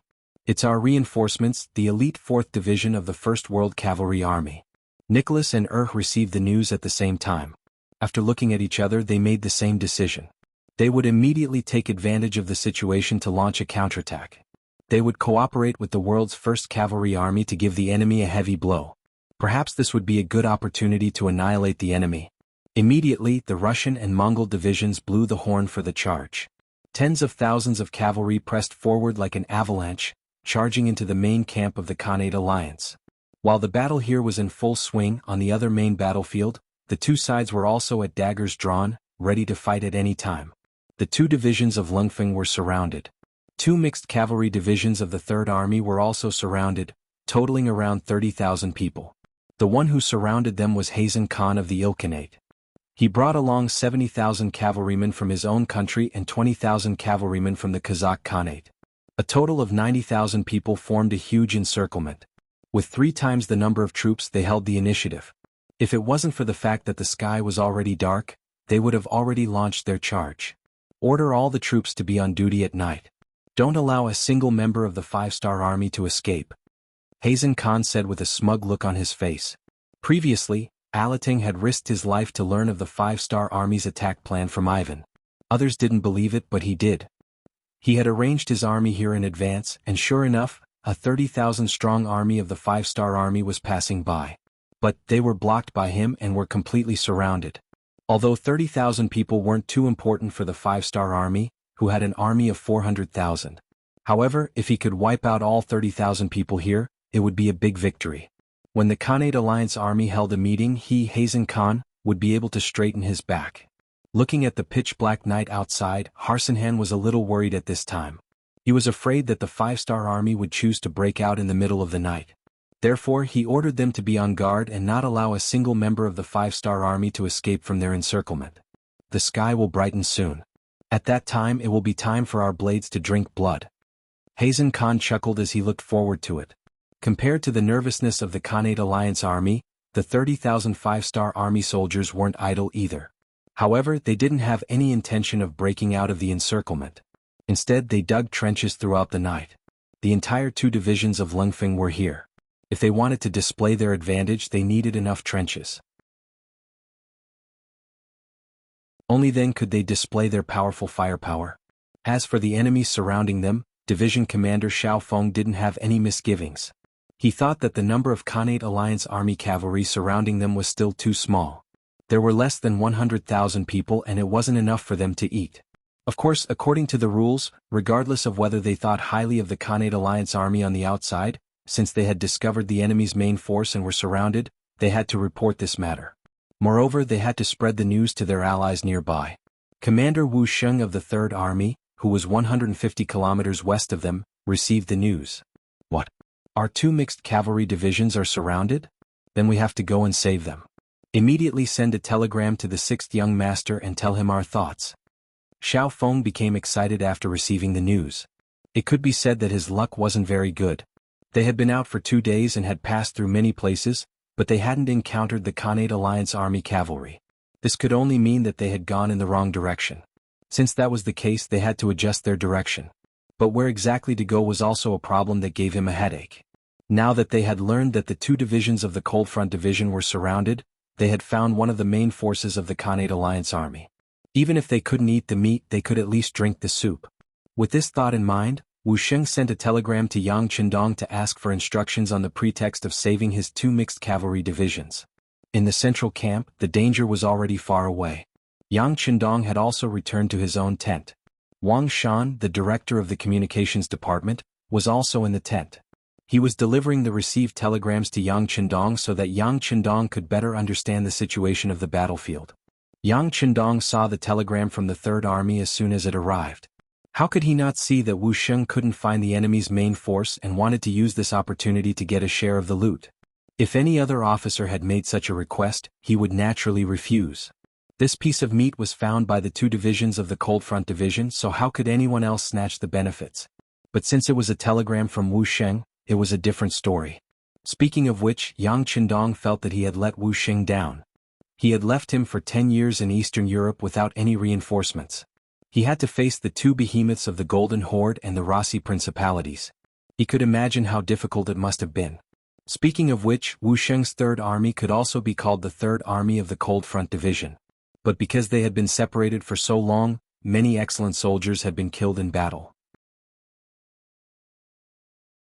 That was why they were no longer as strong as they used to be. Although they had recovered from the recruitment, their fighting strength was far from what it used to be. Right now, they wanted to make a contribution. Moreover, there were 20,000 soldiers from the Third Army surrounded. It was reasonable for them to send reinforcements. Okay, send a telegram to Commander Wu Sheng and agree to his request. Yang Qindong gave his answer after some consideration. If Wu Sheng was allowed to go, then the other armies wouldn't be so lucky. They would have to find their own opportunities. In contrast, the commander of the world's first cavalry army, Tianhu, had his own plans. As the strongest army in the world of cold weapons, Tianhu had his own pride. He couldn't do things like knowing the intelligence of others. What he needed to do was to make use of his own advantages and make greater contributions. What were the advantages of the world's first cavalry army? Without a doubt, they had the fastest war horses and the strongest cavalry, as well as the 7-star crossbow, which was an excellent weapon for shooting enemies at close range. With so many advantages, they were destined to not be an ordinary army. Only greater contributions were worthy of them. And what was this contribution? In Tianhu's eyes, it was to directly attack the enemy's den and take down the capital of the Ilkhanate, Dabuli. Speaking of which, the Ilkhanate had long been destroyed. They were now known as the Zarathir Dynasty, and their capital was in Dabuli. This name was nothing more than a means used by Harsan Khan to maintain the same status as the other Khanates. This time, in order to stop the 5-star army from coming to the west, Harsan Khan had mobilized almost all the forces that could be mobilized within the kingdom, and then sent his troops out of the capital. He wanted to stop the 5-star army outside and even severely injure them. The idea was good, but the reality was cruel. How could they achieve it just by thinking? For this battle, Harsan Khan had conscripted all the men above the age of 14 in the country, making their capital Dabuli very empty. According to the information from the intelligence department, there were less than 5,000 soldiers in the city. This was an opportunity. As long as they were fast, it was very likely that they would be able to take down Dabuli and completely cut off the connection between Harsan Khan and his base. At that time, the enemy would be in chaos when they heard the news. That would be the time for the 5-star army to win.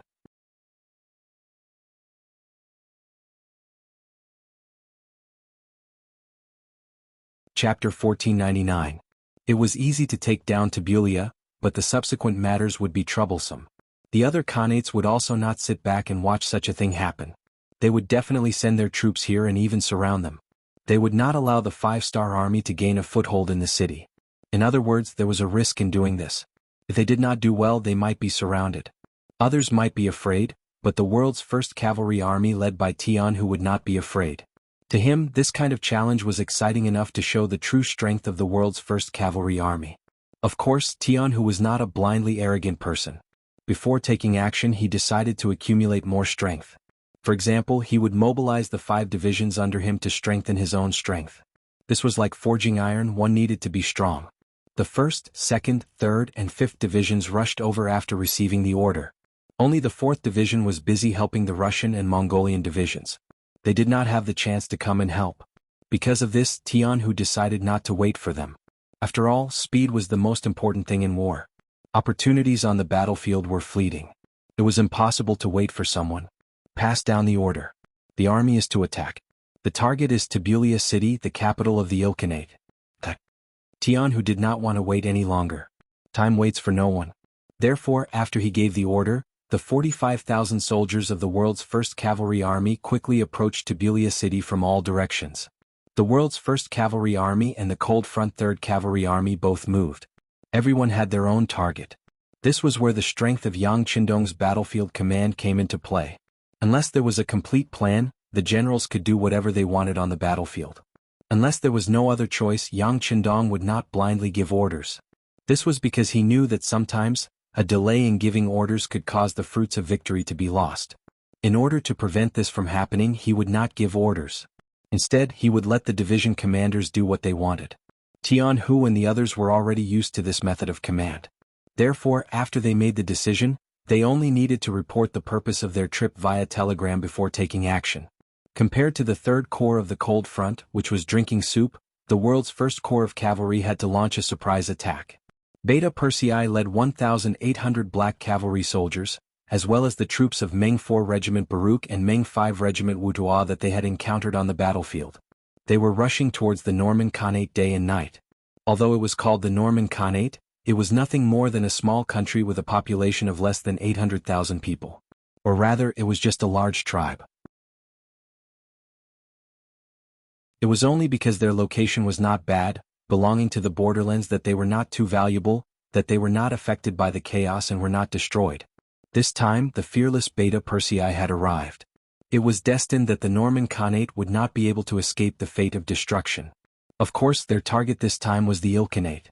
If it were someone else, they would not cause trouble. Even Tian, who had only taken the capital of the Ilkhanate, which was already somewhat out of the battlefield. However, the fearless young heir had indeed pointed his troops at the Norman Khanate. Just this action alone was completely out of everyone's expectations.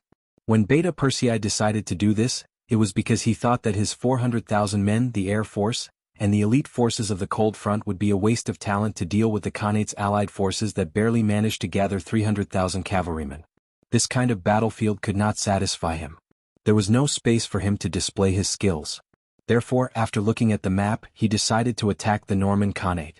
But after all, he only had 1,800 cavalrymen.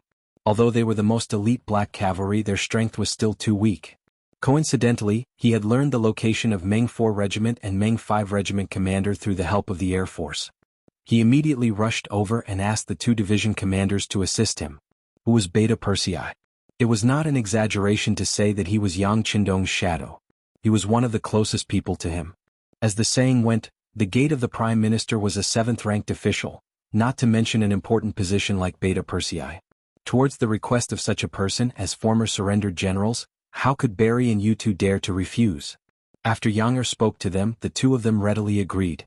Not only that, they also followed Younger's instructions and shut down the military radio stations. After that, the 80,000-plus soldiers of the three armies seemed to have suddenly disappeared. They left the battlefield and headed straight for the Norman Khanate at an oblique angle. After 3 days and 3 nights of hurrying, they had already arrived at the Norman Khanate. In order not to alert the enemy and let the enemy be on guard, Beta Persei led the army to choose a small path. Thus, when they suddenly appeared in front of the capital of the Norman Khanate on the 6th day, the people there were frightened. Outside the city, 80,000 Han soldiers holding the 5-star flag suddenly appeared like divine soldiers descending from the sky, causing Saihan to turn pale with fright. He immediately sent his general Tuyabai out of the city to meet the enemy. He wanted to take advantage of the fact that the 5-star army had not yet gained a firm foothold and take the initiative. Tuyabai was a general of the Norman Khanate and was very brave. Usually, 4 or 5 people would not be able to get close to him. Such a person naturally had his own pride. When he appeared on the battlefield, he immediately rushed forward on horseback, clamoring to challenge the generals of the 5-star army. Ba Lu and Wu Tuan naturally could not tolerate this. This was a very good opportunity to show off in front of Beta Persei, so they did not want to let it go. While the two of them were still thinking about who would rush out to fight, Beta Persei, who was wearing a purple cloak, had already rushed out. This was not the first time Beta Persei had encountered this kind of one-on-one battle. He gradually fell in love with this kind of feeling.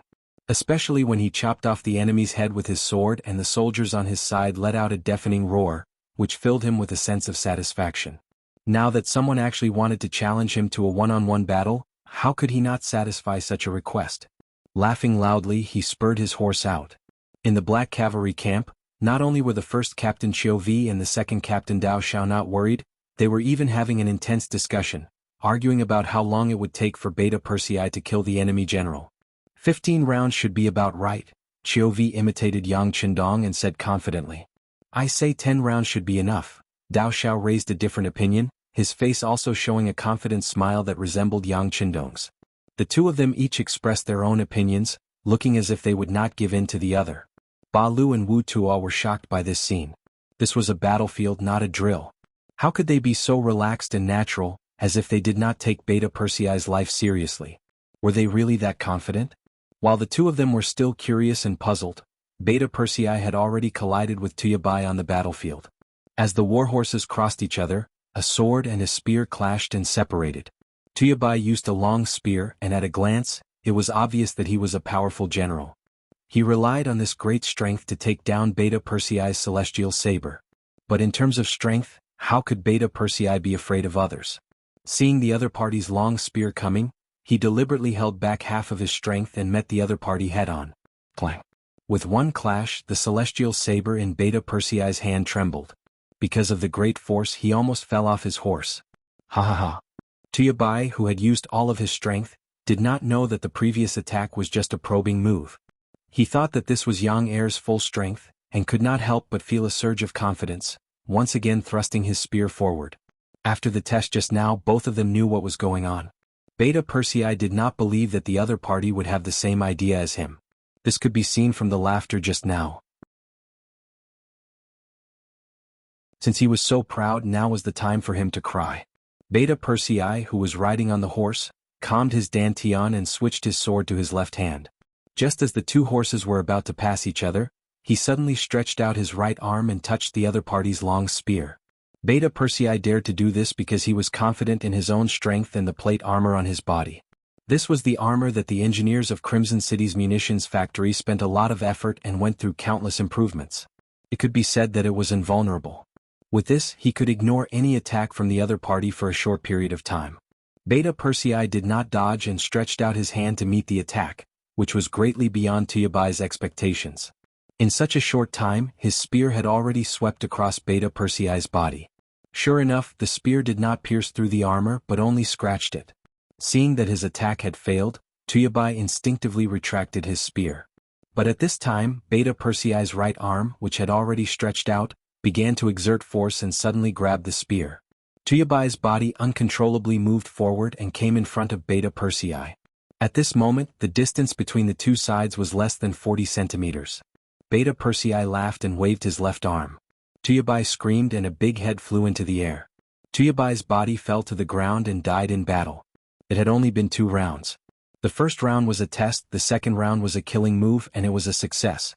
Seeing this scene in the eyes of the two generals, Barry and Wu Tuo, they were naturally shocked. Even Qiu Vi and Dao Xiao shut their mouths at this moment. After all, it was far beyond their expectations to kill the enemy general so quickly. After killing Tuyabai, Yang Er took the opportunity to point his saber forward and roared, "Soldiers, follow me and kill." Yang Er's saber was pointed forward and he shouted, "Soldiers, follow me and kill." Kill. The first to rush out were the 1,800 black cavalry soldiers. They had long been used to attacking in any situation and environment. After years of hard training, even when they were sleeping, they would jump up and draw their swords when they heard the general's order.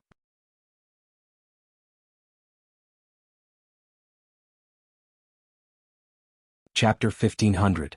1,800 black cavalry, armed to the teeth, swarmed out like a black dragon and charged towards the capital of the Norman Khaganate. This scene caused the enemy cavalry to turn and flee. Even their general, Tuyabai, had his head chopped off in just 2 rounds. They did not think that they were that powerful. The cavalry of the Khaganate turned and fled, giving Beta Persei and the black cavalry an opportunity. They galloped their horses and followed the Mongol cavalry into the city. On the city gate tower, Saihanhan saw all of this with his eyes. When he saw the 5-star army charging into the city so easily, he angrily shouted, "Shoot the arrows, shoot the arrows. Don't let them enter the city. Kill them and close the gates." Saihanhan's reaction was very fast. The guards beside him were also very supportive. They took out their bows and shot down the city wall, trying to stop the black cavalry from advancing. In order to achieve their goal, some of the black cavalry soldiers who were close to the black cavalry also became their targets. Arrows rained down like rain. The Mongol cavalrymen, who were poorly equipped and defenseless, were shot by the arrows. All of them cried out in pain and fell from their horses. On the other hand, the black cavalry's armor was very good. The arrows did not have much effect on them. Kill anyone who approaches the city gate. Create the conditions for the rest of the army to enter the city. Yang was riding on his warhorse. He waved his arms and cut down 3 Mongol cavalrymen who charged at him. Then he shouted at the other Black Knights and Dragon Guards. With Beta Persei's order, a group of 100 black cavalry soldiers immediately arrived in front of the city gate. They formed a tight formation and faced the Mongol cavalry who came to attack the city gate. Crossbows appeared in the hands of the black cavalry soldiers. This kind of crossbow, which had great lethality at close range, was very suitable to deal with the current situation. With someone guarding the city gate, Beta Persei led the other black cavalry soldiers into the city. He wanted to find out where the palace was, but he did not expect to hear someone shouting for the Khan to leave quickly. Following Yang Qindong would give him a chance to learn. Although Beta Persei had a headache whenever he talked about learning and even wanted to sleep, he could still understand some simple Mongolian words by staying by Yang Qindong's side every day. It was because he heard this voice that Beta Persei looked over and saw many people escorting a person down the city wall. Looking at the other party's clothes, he could tell that he was either rich or noble. Hey, where are you going? Beta Persei was not sure of the other party's true identity. He felt that it should not be simple, so he turned his horse around and rushed over with the celestial armament sword in hand. Beta Persei turned around and Xiu Vi Dao Xiao and the others who followed him immediately followed. This caused the black cavalry to follow in large numbers. When Saihanhan saw all of this, he turned pale with fright.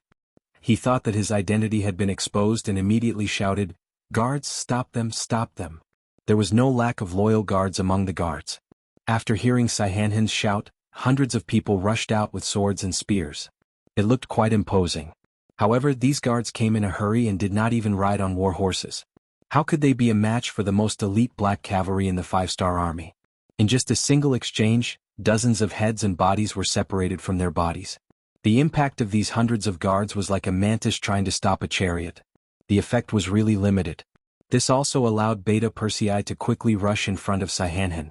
Saihanhan, the dignified great Khan of the clan, was in a very sorry state at this moment. He did not even swing his sword, even though he was already holding a sharp sword in his hand.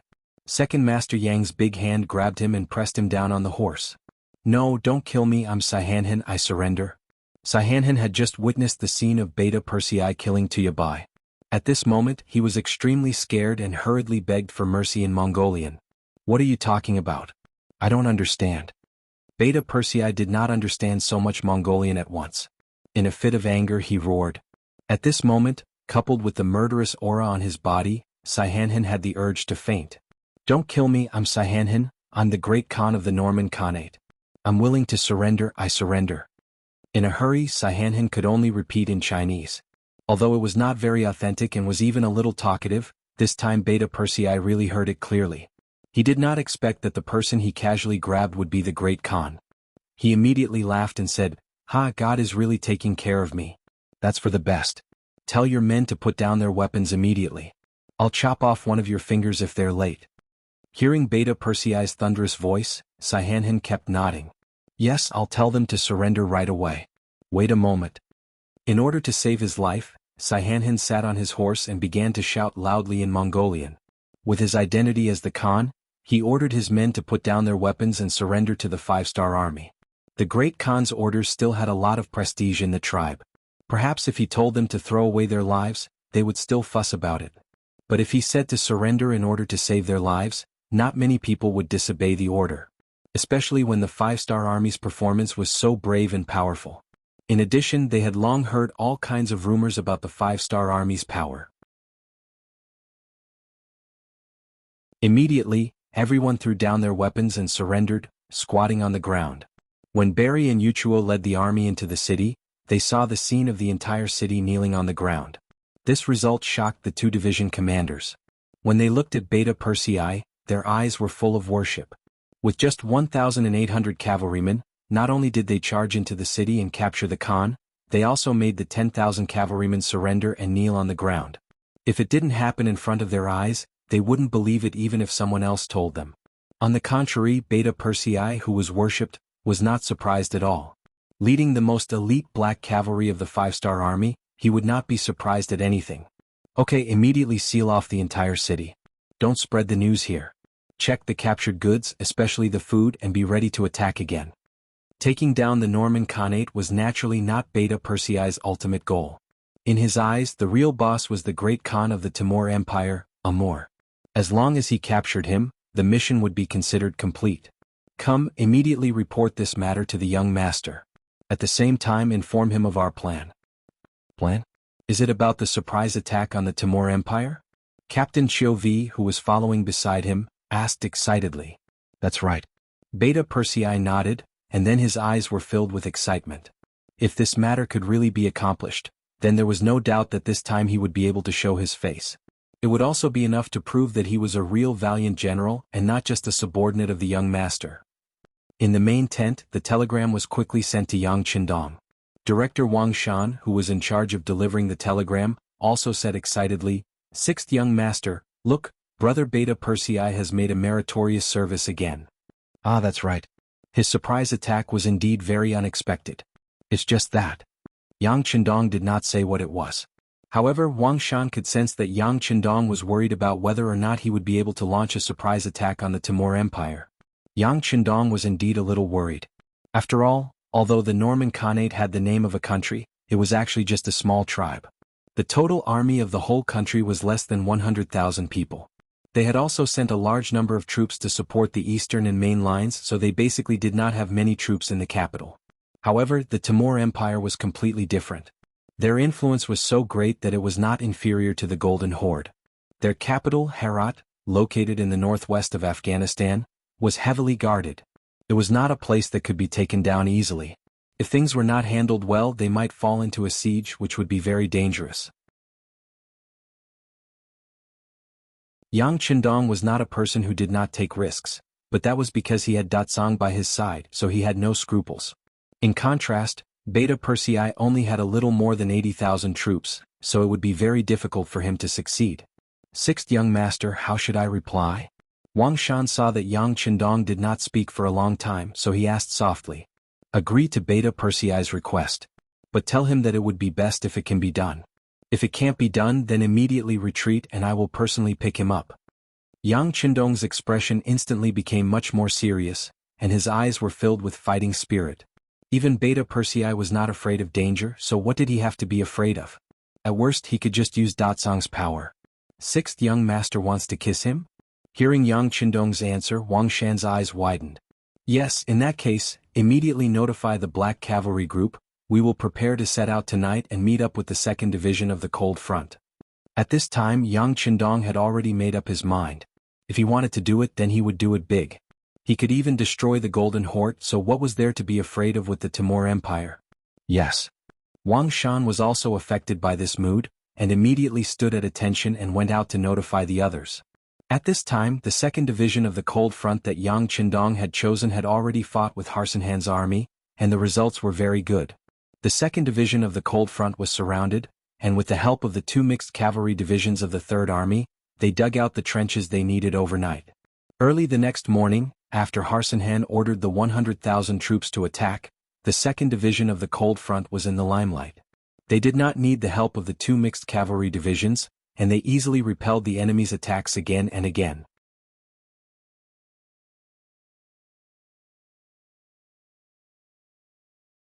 Chapter 1501. Under the barrage of muskets, not a single cavalryman was able to get within 300 steps of the trenches. The battle lasted from day to night. In the end, the Khaganate army left behind about 12,000 corpses before retreating helplessly. On the other hand, the Cold Front army didn't suffer a single casualty. In fact, the marksmanship of the soldiers was even better. It was said that sharpshooters were trained by bullets, but that was only true for fixed targets. Occasionally there would be moving targets. For example, a real target like this was something that even the sharpshooters of the future envied. In order to train the soldiers' marksmanship and take into account that the enemy's charge wasn't too loud, Commander Xiao Feng conducted actual combat training in units of battalions. Not only did this save bullets to a certain extent, it also preserved the soldiers' stamina to the greatest extent. They were surrounded on all sides and had only sent out 4 battalions of soldiers. In this kind of battlefield, they would have no problem holding out for a long time. Not to mention, before they were surrounded, they had brought 20 days' worth of rations. Unlike the Mongolian army, they had instant noodles, biscuits, ham sausages, canned food, and so on. Even if they didn't have a chance to start a fire, they could still eat until they were full. This was the best way to preserve their stamina and fighting spirit. Seeing that Cold Front's 2nd Regiment had killed more enemies than their entire regiment, the 1st Regiment's commander Min Fu and the 2nd Regiment's commander Lori were envious. They came up to Xiao Feng and asked sincerely, "General Xiao, our commander has sent a telegram saying that he's on his way with the army, but we don't know when we'll launch our counterattack." "There's no rush." Xiao Feng, who carried the rank of Major General, smiled and shook his head. It was rare to have an opportunity like this to train the soldiers. He wanted to let the soldiers of the division go through a sieve. This would be a great help in increasing the fighting strength of the division. Although they were all division commanders, the Cold Front Division's commander had the rank of Major General. Only they and the commander of the world's #1 cavalry army could enjoy this kind of treatment. This was enough to prove the strength of the two armies. On the other hand, the other division commanders were at most senior colonels. In comparison, the difference in status between the two sides was obvious. Even though Major General Xiao Feng said this, Min Fu and Lorui, who were also division commanders but only had the rank of 2 bars and 4 bars, couldn't say anything. When it was almost daybreak, the two division commanders were suddenly called into the tent by Xiao Feng. Through their narration, the decision made last night was changed. "Commander Min, Commander Luo, please get ready. Let the soldiers eat in advance and prepare for the counterattack." The reason why the situation changed so quickly was naturally not only because the 3rd Corps commander Wu Sheng had already brought the main force of the army to the periphery of the battlefield, ready to provide support at any time. The main reason was that Yang Qindong had sent a telegram. No one in the 5-star army had the right to question or be dissatisfied with Yang Qindong's orders. This was a kind of respect, a kind of prestige accumulated over a long period of battle. There was another mission for him to finish the battle as quickly as possible. As soon as the telegram was delivered, Xiao Feng knew what to do next. He then called for Min Fu and the other 2 teachers to discuss the matter of counterattacking. The 3 division commanders sat together. The candlelight in the tent was lit for half an hour until the messenger came to report that the soldiers had already eaten breakfast and could attack at any time. The 3 division commanders looked at each other and nodded heavily. After telling each other to pay attention to safety, they walked out of the tent. Outside the encirclement, Harsin Han's face was a bit ugly. He only went to sleep at midnight, but even so, he still tossed and turned in bed for nearly an hour before falling asleep. It wasn't strange for him to have such a performance. He thought that he had the upper hand, but after attacking for a day, not only did he lose 15% of his strength, he didn't even hurt a single hair on the enemy's head. This was the first time he had encountered such a battle in his life. Even when facing the 5-star army in the east, although they were defeated time and time again, they were still able to injure some of the enemy. It wasn't like this time. They were clearly the attacking side, but they could only passively take a beating. He found a few of his subordinates to discuss until midnight, but they still couldn't come up with a better plan. Everyone finally decided to observe carefully the next day to see if they could find a direction to attack. Only then did they go to sleep. At this time, the sky was beginning to brighten. But even so, Harsin Han still didn't have the intention to get up. He didn't sleep well last night, so he wanted to take advantage of this opportunity to sleep a little longer to ensure that he had enough energy to deal with various matters during the day. Whoosh, boom.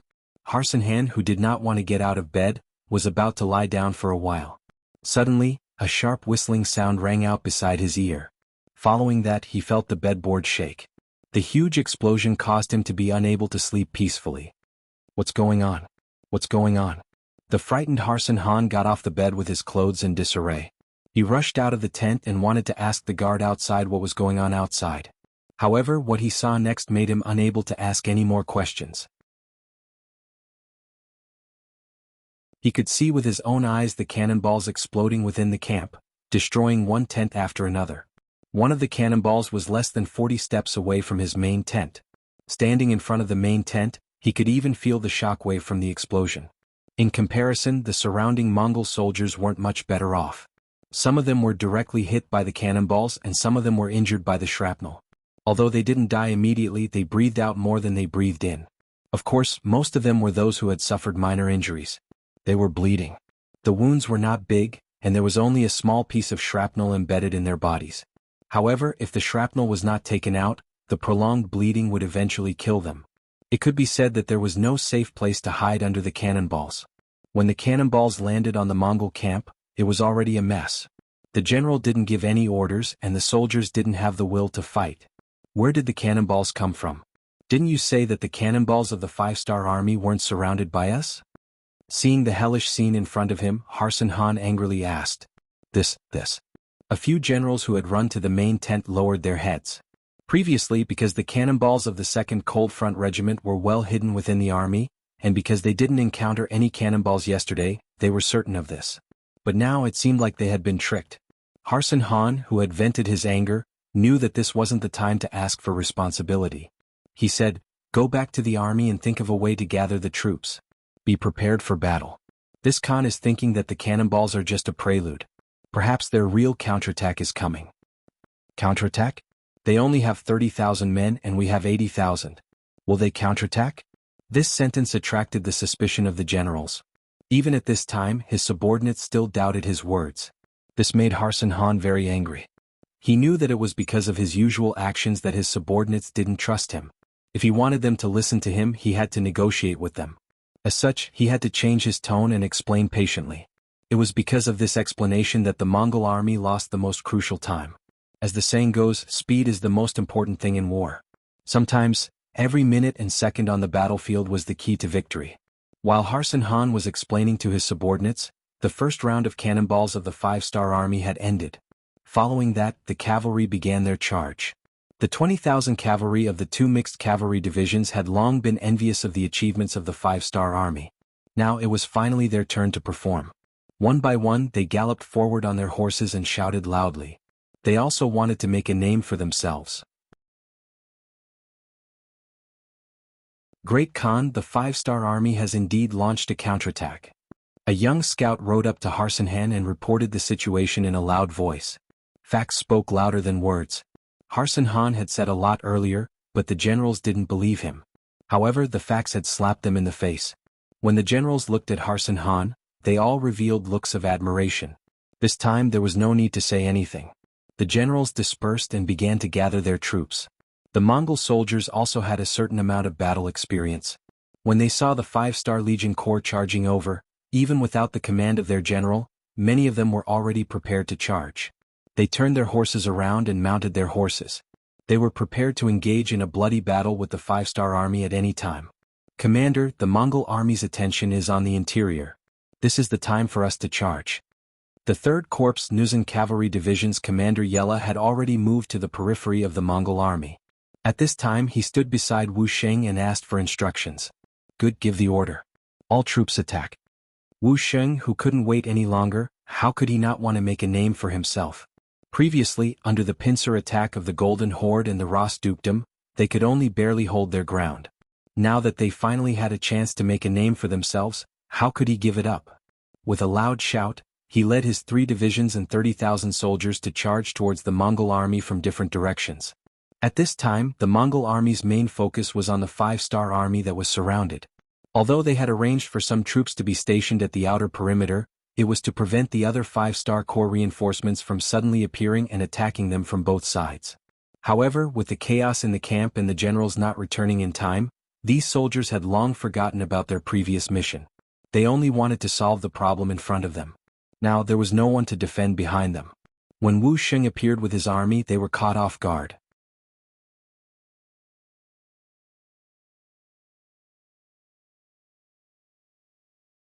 Chapter 1502.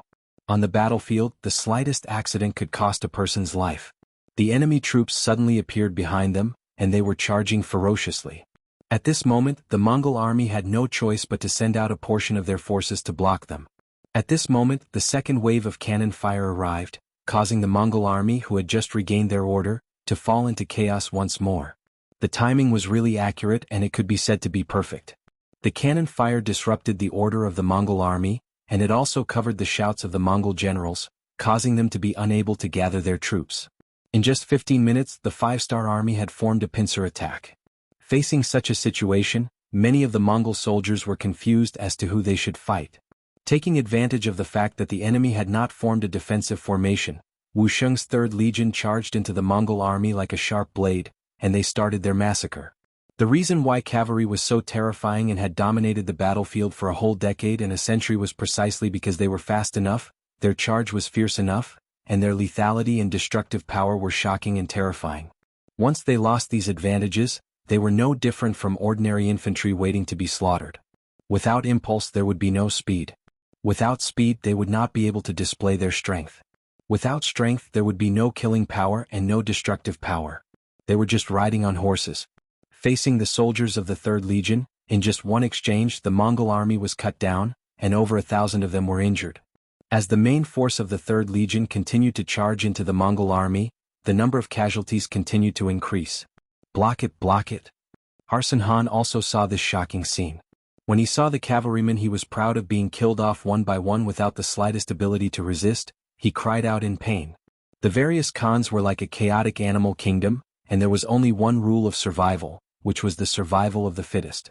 Whoever had the biggest fist was the boss, and this was what the Mongol army, which did not have much culture, valued. The reason why he could still make his voice heard in the Khaganate alliance was because he had these cavalry units. This was the fundamental reason why no one could ignore his existence. But now, these cavalrymen that he regarded as his lifeblood couldn't even withstand a single blow from the 5-star army. They were harvested like chives, and it was as if his flesh was being cut off. It made him feel extremely miserable. "We can't block them anymore, Khan, let's break out." The captain brought a group of soldiers in front of Harsan Han and begged. On the battlefield, once defeat was apparent, it was not something that could be changed by a single person's decision. That was the situation, and in front of such a situation, even Khan was like a leaf blown by the wind. "We can't block them?" Harsan Han murmured. Then, as if he had thought of something, his vision blurred, and he fell to the ground at an extremely fast speed. "Not good," Khan fainted. "Quickly come and help Khan up, we'll kill our way out." Seeing this scene, the captain of the bodyguards shouted in panic. Soon after, a group of bodyguards rushed forward and helped Harsan Han, who had indeed fainted from anger, onto his warhorse. After that, the group of bodyguards charged towards the direction where the 5-star army had fewer soldiers. The army was defeated like a landslide. From the moment the 3rd-star army launched a pincer attack, and the enemy was helpless, the outcome of this battle was already decided. One side was meticulously planned, and the other side was forced to retaliate. This was equivalent to a country suddenly launching an attack. Furthermore, they did not declare war, and they had an even greater advantage in firepower. This battle only lasted for 8 hours, and before the sky turned dark, the battlefield was already filled with corpses and Mongolian prisoners. There were more than 80,000 Mongolian cavaliers, and after the battle, aside from nearly 10,000 who managed to escape in the chaos, around 13,000 died, 20,000 were injured, and the remaining 30,000 or so abandoned their weapons and knelt down to surrender. On the other hand, the 3rd-star army lost less than 500 men, and about 4,000 were injured. With such a small sacrifice they managed to kill 80,000 enemies. Other than the help of the 2nd Cold Front Division, this also showed the strength of the 3rd-star army.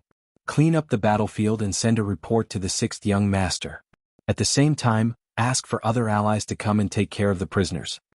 Wu Sheng, who had obtained a great victory, was elated as he gave the order to the reporter beside him. From the fact that Yang Qindong wanted to use the 2nd Cold Front Division, it was obvious that something big was going to happen.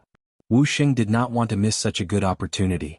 He did not forget that the 3rd-star army used to be the 3rd Cold Front Division, but because they had not returned for a long time, they had lost all their firearms. However, it did not matter. As long as they performed well enough, they would be able to return to the ranks of the Cold Front Division. At that time the 3rd-star army would be truly powerful. Yang Qindong, who was rushing over, heard about the situation here through a telegram. He immediately gave the order to report this matter to the entire army. At the same time he ordered the nearby 3rd-star army, Chiwen, to immediately rush over to the 3rd-star army and the 2nd Cold Front Division to take over everything there. If it was said that Yang Qindong was still somewhat hesitant when Beta Persei suggested to attack the capital of the Timur Empire, Herat, then this victory gave him more confidence. He knew that the conditions of the battlefield had been formed, and it was time to complete the surprise attack. With the help of the 2nd Cold Front Division, the 3rd-star army obtained a great victory over the Mongolian army, defeating 100,000 enemies. After this news was spread through the telegram, the commander of the 1st-star Army's 4th Division, Su Kuda, became anxious. Speaking of which, they had clashed with the enemy's main force earlier than anyone else. Moreover, they had also launched several attacks, but the results did not seem to be very good. Although from the results of the battle they had always had the upper hand, but they did not achieve their goal of heavily injuring the enemy. We can't continue like this. Isn't the First Star Army less than 200 li away from here? Send a message to them to come and support us. Su could have finally decided to send other reinforcements. This was not because he was afraid of the enemy, but because he wanted to use more advantages to annihilate the enemy. Just from this point alone, he already had the qualities of an excellent commander. He no longer cared about the fruits of victory in front of him. He was willing to share the credit with other allies, which was equivalent to having a view of the overall situation. Su Kuda was also preparing for the final attack. In contrast, Commander Tian, who had already obtained the fruits of victory. Under his surprise attack, he had successfully captured the capital of the Ilkhanate, Tabuli Tuching. In order to achieve the goal of not letting the news leak out, the 4 divisions of the army attacked the 4 gates to ensure that no one could escape the city and spread the news. The world's #1 cavalry army was indeed worthy of being in existence, that was second only to the Black Cavalry in terms of cold weapons. From the moment they launched their attack to the moment they captured the entire Tabuli Tuching, they had only used less than 4 hours. Furthermore, they had achieved their goal of not letting a single enemy escape. After quietly capturing the city, Tian Hu did not let the army take down the old flag of the Ilkhanate. On the surface, the city did not look any different from before. This was him fishing, waiting for the enemy to walk into the trap. Although Tian Hu did not know who would appear here, his intuition and the pattern of the battle told him that there would definitely be enemies here. After 6 days, not a single enemy appeared. Instead, many Mongolian soldiers and civilians were executed because they were hostile to the 5-star army. Letting the world's #1 cavalry army do the work of a third-rate army was indeed a waste of talent. Some of the soldiers had their own opinions about this. Looking at the battlefield, the other allied forces had already made contributions, but the world's #1 cavalry army had only chosen to wait, making them feel sullen. Regarding this, Tian Hu used his aura to suppress it. However, at this moment his heart wavered a little. If he only obtained this bit of merit in this battle, then he was somewhat unqualified to be a commander. Finally, on the morning of the 7th day, the scouts outside the city reported that they had seen a large number of Mongolian soldiers outside the city. At this time they were moving in the direction of the city. Hearing that there was finally an enemy who had taken the bait, Tian Hu immediately became spirited. The 5-star army soldiers in the city also changed from their previous dispirited state to full of vigor. At this time, about 5 li away from the city, a group of about 30,000 people was slowly making their way into the city. Leading them was the Ivan Khanate's Harsan Khan, as well as the 20,000 Kazakh Khanate cavalry led by Alateng. After the defeat, Harsan Khan had killed his way out of the encirclement under the protection of his personal guards. Following that, he gathered the remaining soldiers and gathered about 10,000 people. After that, he met the 20,000 Kazakh cavalry who were coming to support him. Thus, he mixed them into one army and retreated to Tabuli Tuching. At the same time, he reorganized his army and looked for an opportunity to fight again. Harsan Khan did not admit defeat because he did not know what had happened on the other battlefields. He only thought that it was his own army that had lost. Then he still had 200,000 cavalry at his disposal. Moreover, as long as he could hold on, the other Khanates might continue to send reinforcements. Harsan Khan was not discouraged, as there was still hope to turn defeat into victory. Gathering the 20,000 Kazakh cavalry was the first step. The 30,000 cavalry, under the leadership of Harsan Khan, turned around and headed towards Tabuli Tuching. At this time, no one would have thought that their base was no longer under their control and had become a graveyard. After knowing the exact number of enemies, Tian Hu knew that it was not realistic to want to destroy them in the city. Once the enemy found out that the commander guarding the city had changed, he was afraid that the first thing they would do was to escape. Thus he had waited for 6 days in vain. This result was unacceptable to Tian Hu.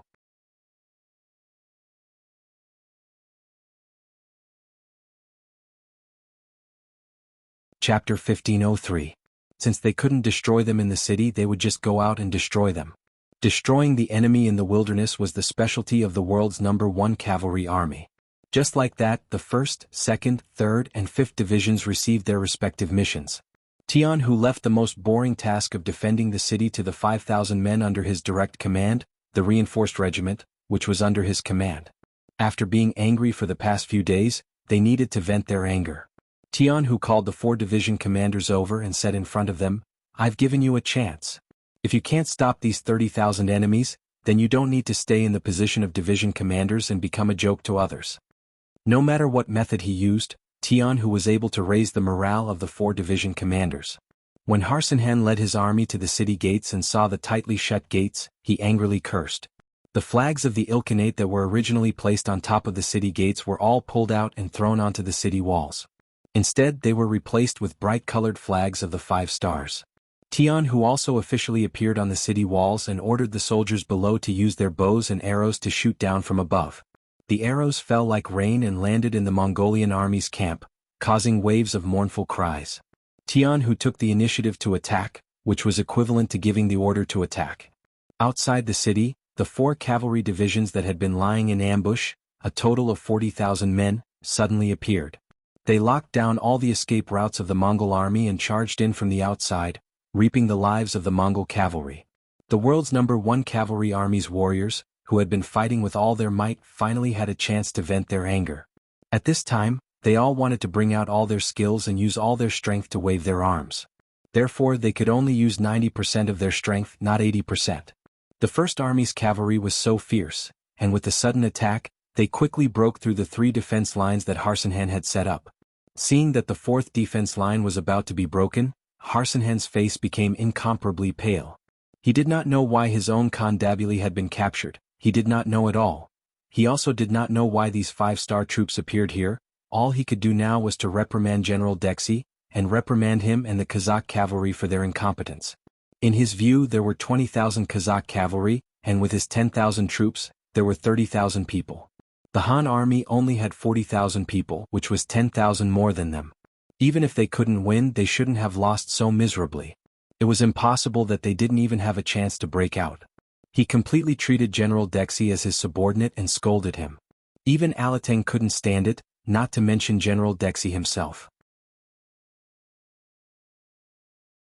No matter what, he is still a general of the Kazakh Khanate and not a subordinate of Harsin Khan. Even if you have something to discuss, you should discuss it with him and not scold him like a dog.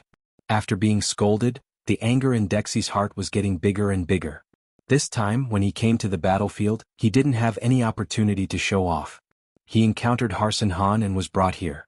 Then he was inexplicably attacked. If it was anyone else, they would have already been incomparably depressed. This scolding made his heart even angrier, but he didn't have a suitable opportunity to vent. Enough, I am a general of the Kazakh Khaganate, not your Ilkhanate's general.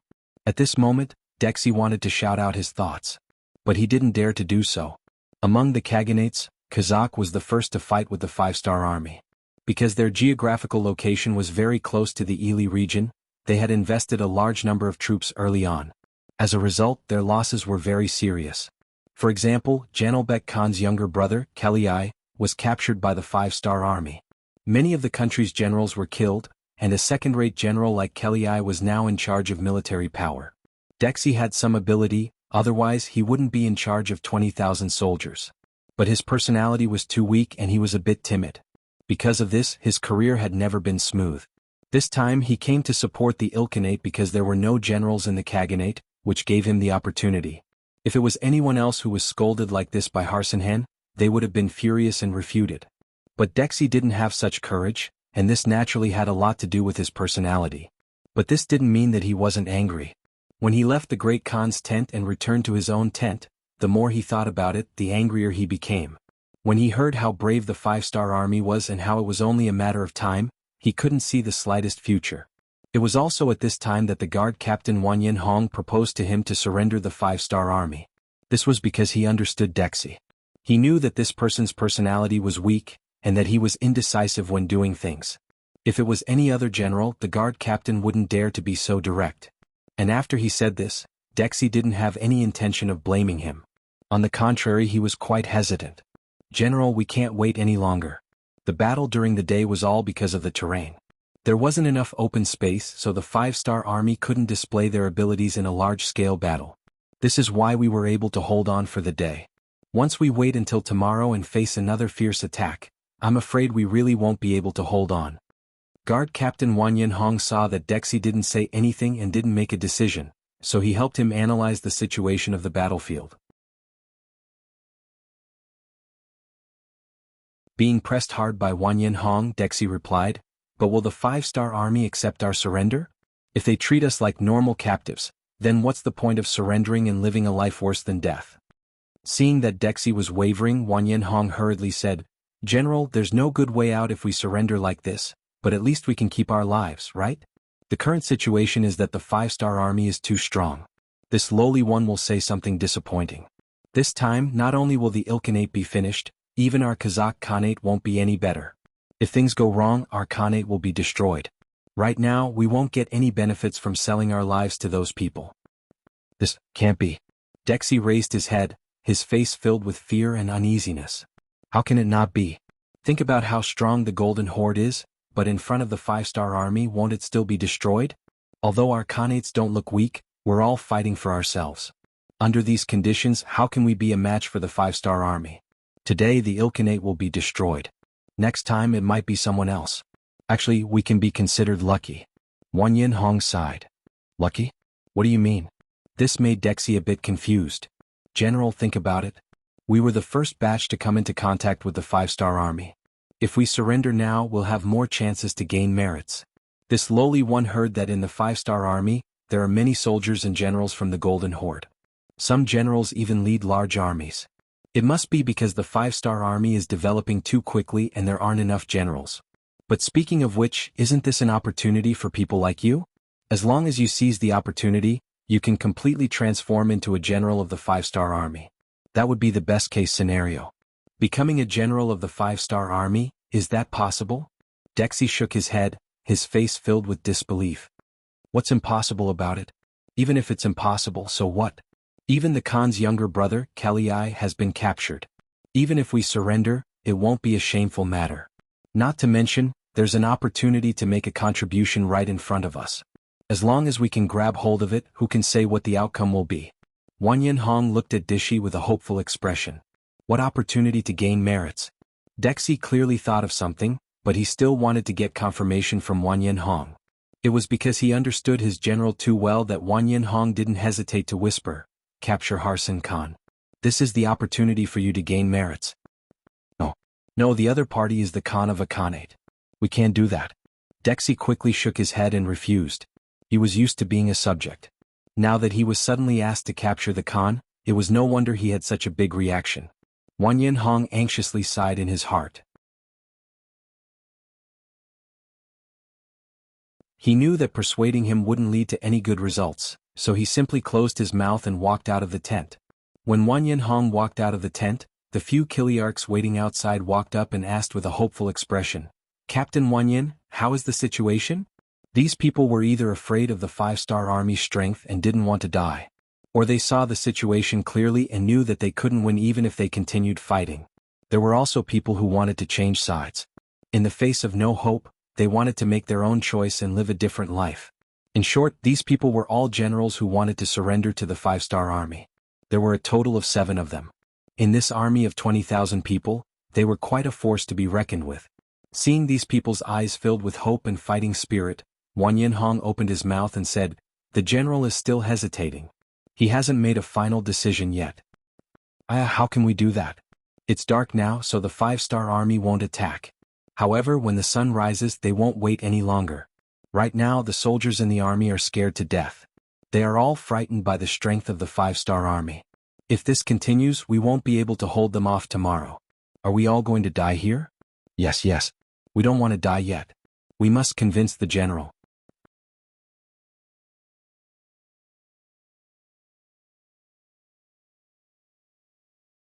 Chapter 1504. Translator. Endless Fantasy Translation Editor. Endless Fantasy Translation. Yes, we have to convince the general. Listen to my instructions. Wang Yanhong nodded. How could he not see that the army had lost their will to fight and morale? How could they win a battle with such an army? Right now the only option left for them was to surrender. Since Dishi couldn't understand, they would force him to make a decision. Wang Yanhong's eyes flashed with determination. He had been by the general's side for so many years and he knew what he had to do to convince him. Under Wang Yanhong's leadership, the generals quickly gathered together to discuss a plan. In less than an hour, Wang Yanhong returned to the tent. After all, as the captain of the personal guards, his duty was to protect the general.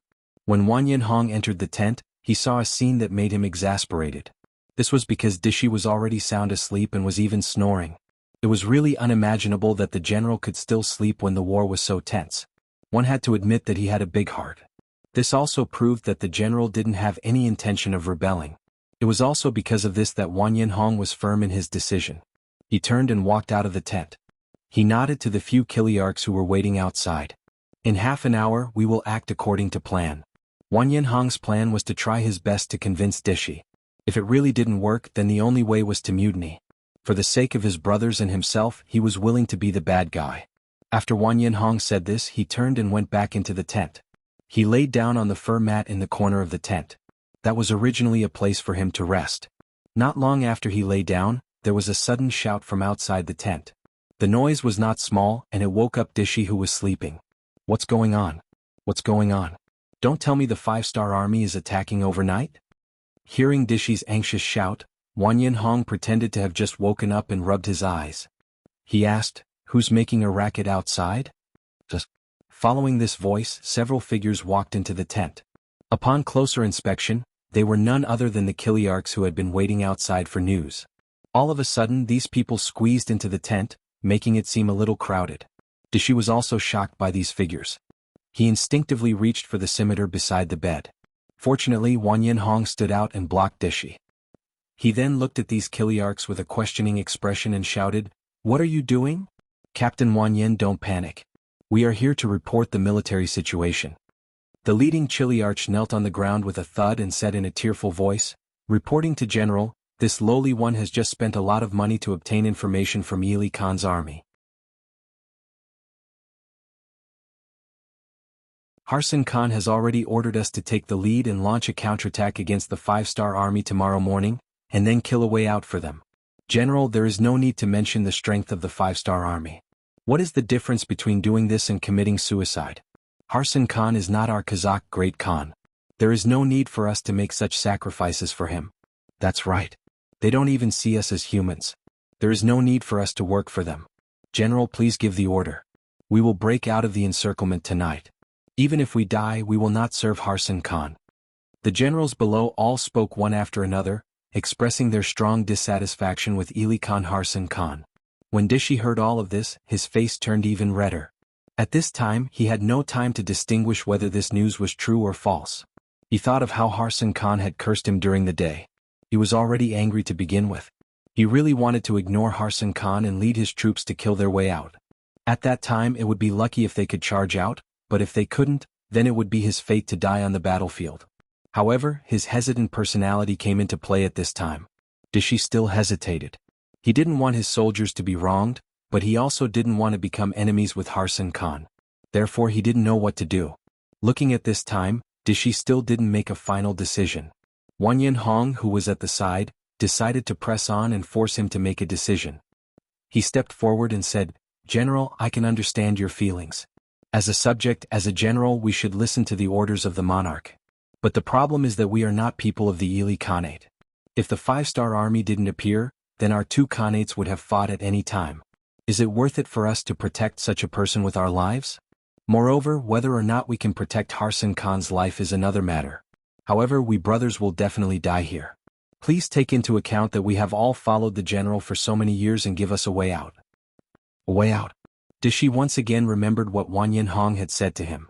At that time, because of his many years of subordinate mentality, when he heard that he would do something unfavorable to the great Khan, he didn't even think about it and refused. If he really did that, then he would be a traitor to the entire Khanate alliance and would be punished by everyone. He quickly shook his head and said, No, although Harsan Khan isn't our great Khan, he is one of the great Khans recognized by the Khanate alliance. As subjects, we can't have such thoughts.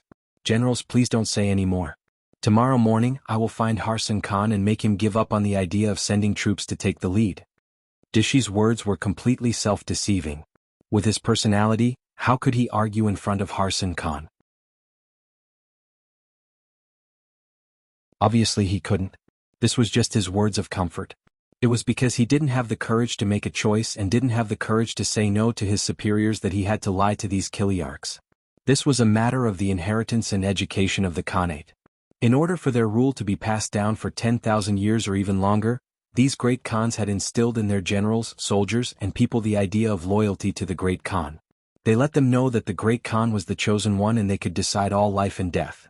On the other hand, no one was allowed to have any thoughts about the great khan. Otherwise, it would be going against the will of the heavens and everyone would have the right to punish them. It was this product of Dexi's education that made him want to protect the safety of the great khan even in the face of life and death. Even if the great khan was not from his own country, he was still very important in his eyes. Alright, everyone disperse first. Harsan Khan said that he has already reported this matter to the outside. Soon there will be reinforcements coming. As long as we can hold on until then, everyone will be fine. At that time, Harsan Khan will definitely reward us according to our contributions, haha. Dashi wasn't stupid and knew how to use this method to unite the people. He gave everyone hope and drew a beautiful blueprint in front of them. This way, not only could he stabilize the people's hearts, but when the battle broke out, everyone would be able to use their full strength. However, this kind of ordinary method was destined to fail today. Who didn't know that because of the sudden appearance of the 5-star army, they didn't have time to send people to ask for reinforcements. So where did this so-called reinforcements come from? They didn't know what happened here at all, okay? Seeing that Dashi still wanted to deceive them at this time, everyone's expression became unfriendly. Since this kind of persuasion didn't work, there was only one last method left. Thinking of this, everyone's gaze landed on the personal guard captain Wang Yanhong. Of course, Wang Yanhong knew what everyone wanted to do. To be honest, this was the last step. If there was any other method, he wouldn't want to do it. However, Dashi was so stubborn and didn't listen to anyone's advice. Thus, he could only resort to something like a mutiny. What are you all trying to do? No matter what, Dashi was still a commander of 20,000 people. When the atmosphere in the tent suddenly changed, he had a premonition that things weren't going well. His expression couldn't help but reveal a trace of panic. Sigh, General, why do you have to do this? Since you're thinking of going up and not giving us a way out, then you can't blame us. Wang Yanhong finally spoke. The moment he spoke, the 7 Kiliarchs in the tent rushed up like ferocious beasts and pressed Dashi, who had already touched the curved blade, to the ground. Previously, Wang Yanhong was blocking in front. Now that this personal guard captain wasn't there to help, Dashi instantly became a prisoner. No matter what, he was still a personal guard captain and was responsible for the general's safety. Wang Yanhong didn't have any intention of harming Dashi. He decided to hand this person over to the 5-star army to deal with. His current mission was to bring people to take down Harsan Han. Taking advantage of the fact that the other party didn't know what was going on and wasn't on guard, he quickly took him down. Only then could he appear before the 5-star army as a meritorious subject. At this moment, Harsan Han, who was 2 li away from the tent, didn't know about the mutiny below. At this moment, he had already entered the land of dreams and seemed to be having a bad dream. He had a conflicted expression on his face. It wasn't until Wang Yanhong brought people to place the curved blade on his neck that he woke up with a start. Who are you people? What do you want? When he woke up and saw a bunch of unfamiliar soldiers standing in front of him, Harsan Han instinctively wanted to shout. However, he immediately felt his vision turn black and was knocked out by a punch. The person who made the move was Wang Yanhong. He only knocked Harsan Han out because he didn't want to cause any more trouble. Now that the people who should be controlled were under control, he personally said to a Chiliarch beside him, "I'll leave the matters at home to you guys. I'm going to the 5-star army's main camp now." "Captain Wang Yan, are you going to go personally?" The Chiliarch was a little nervous. In his opinion, before he understood the 5-star army's attitude, there was no harm in sending someone else to communicate with them first. It was the best plan. "Yes, I'll go personally. If I send someone else, they won't be able to explain clearly." Wang Yanhong chuckled. Then he brought a healthy horse and galloped out of the main camp. You're tuning in to the Han Li's Wuxia Chronicles YouTube channel. We're so grateful for your support, and don't forget to subscribe to join us on this incredible journey through captivating stories. Your generosity through donations truly makes a world of difference, as it's the primary source of revenue that allows me to expand and enhance this channel for you. Thank you from the bottom of my heart for being a part of this adventure.